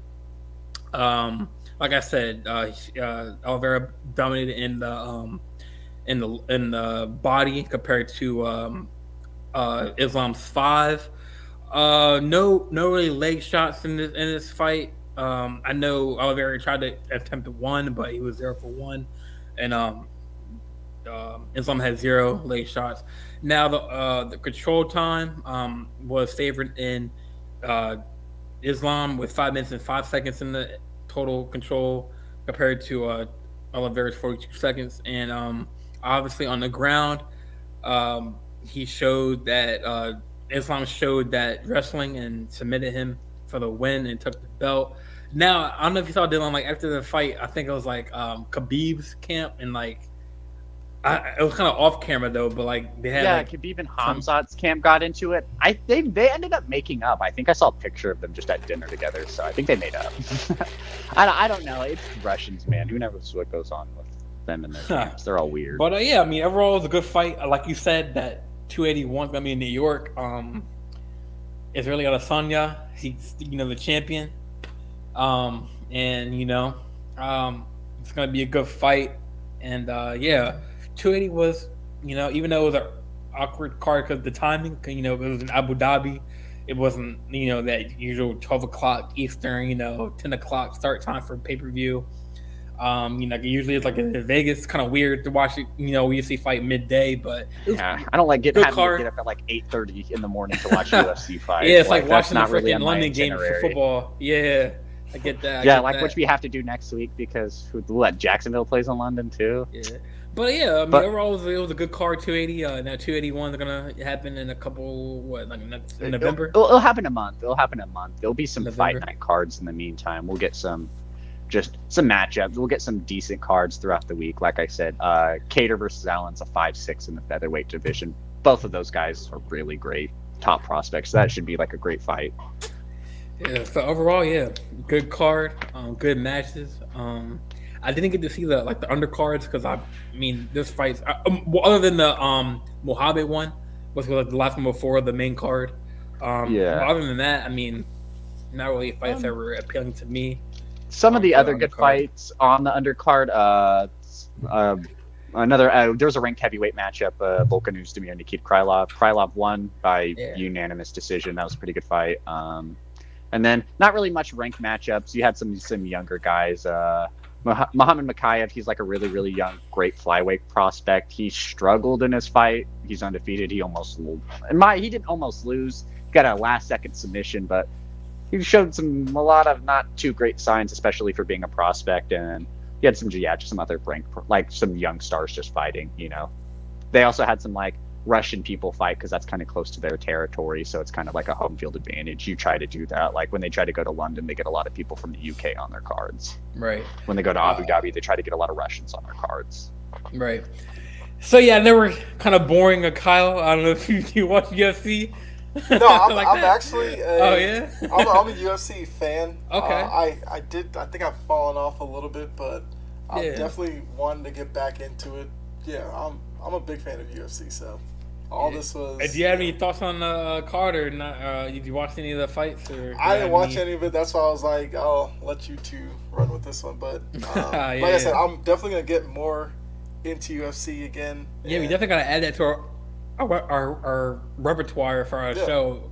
Maybe here I and there. watch it like the thing is with the UFC, it's not like something like I've been like something I just like been avid about. Like literally COVID, I was like UFC seems interesting. I might get into that, and just from then on, I've just been watching it ever since.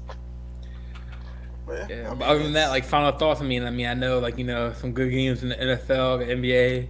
I know the Pelicans and Dallas are in a tough game or close game, 111 to 107. I think it's a close game right now. So a lot of good games on the schedule, and like I said, keep on supporting us. We are on the Sports Empire Yes, now. we're back to Sports Empire now. back That's where it where all some- started. Yeah. Yeah, back like we never left. Yeah, but other than that, keep on supporting us. We're on YouTube and Facebook. Yeah, and if you want to be a guest on this show, hit us up. Hit me, Dylan, or Kyle up. Yeah, that's it for the show. For me, anybody else have any final thoughts? Yeah, I mean, yeah, we're back on Sports Empire now.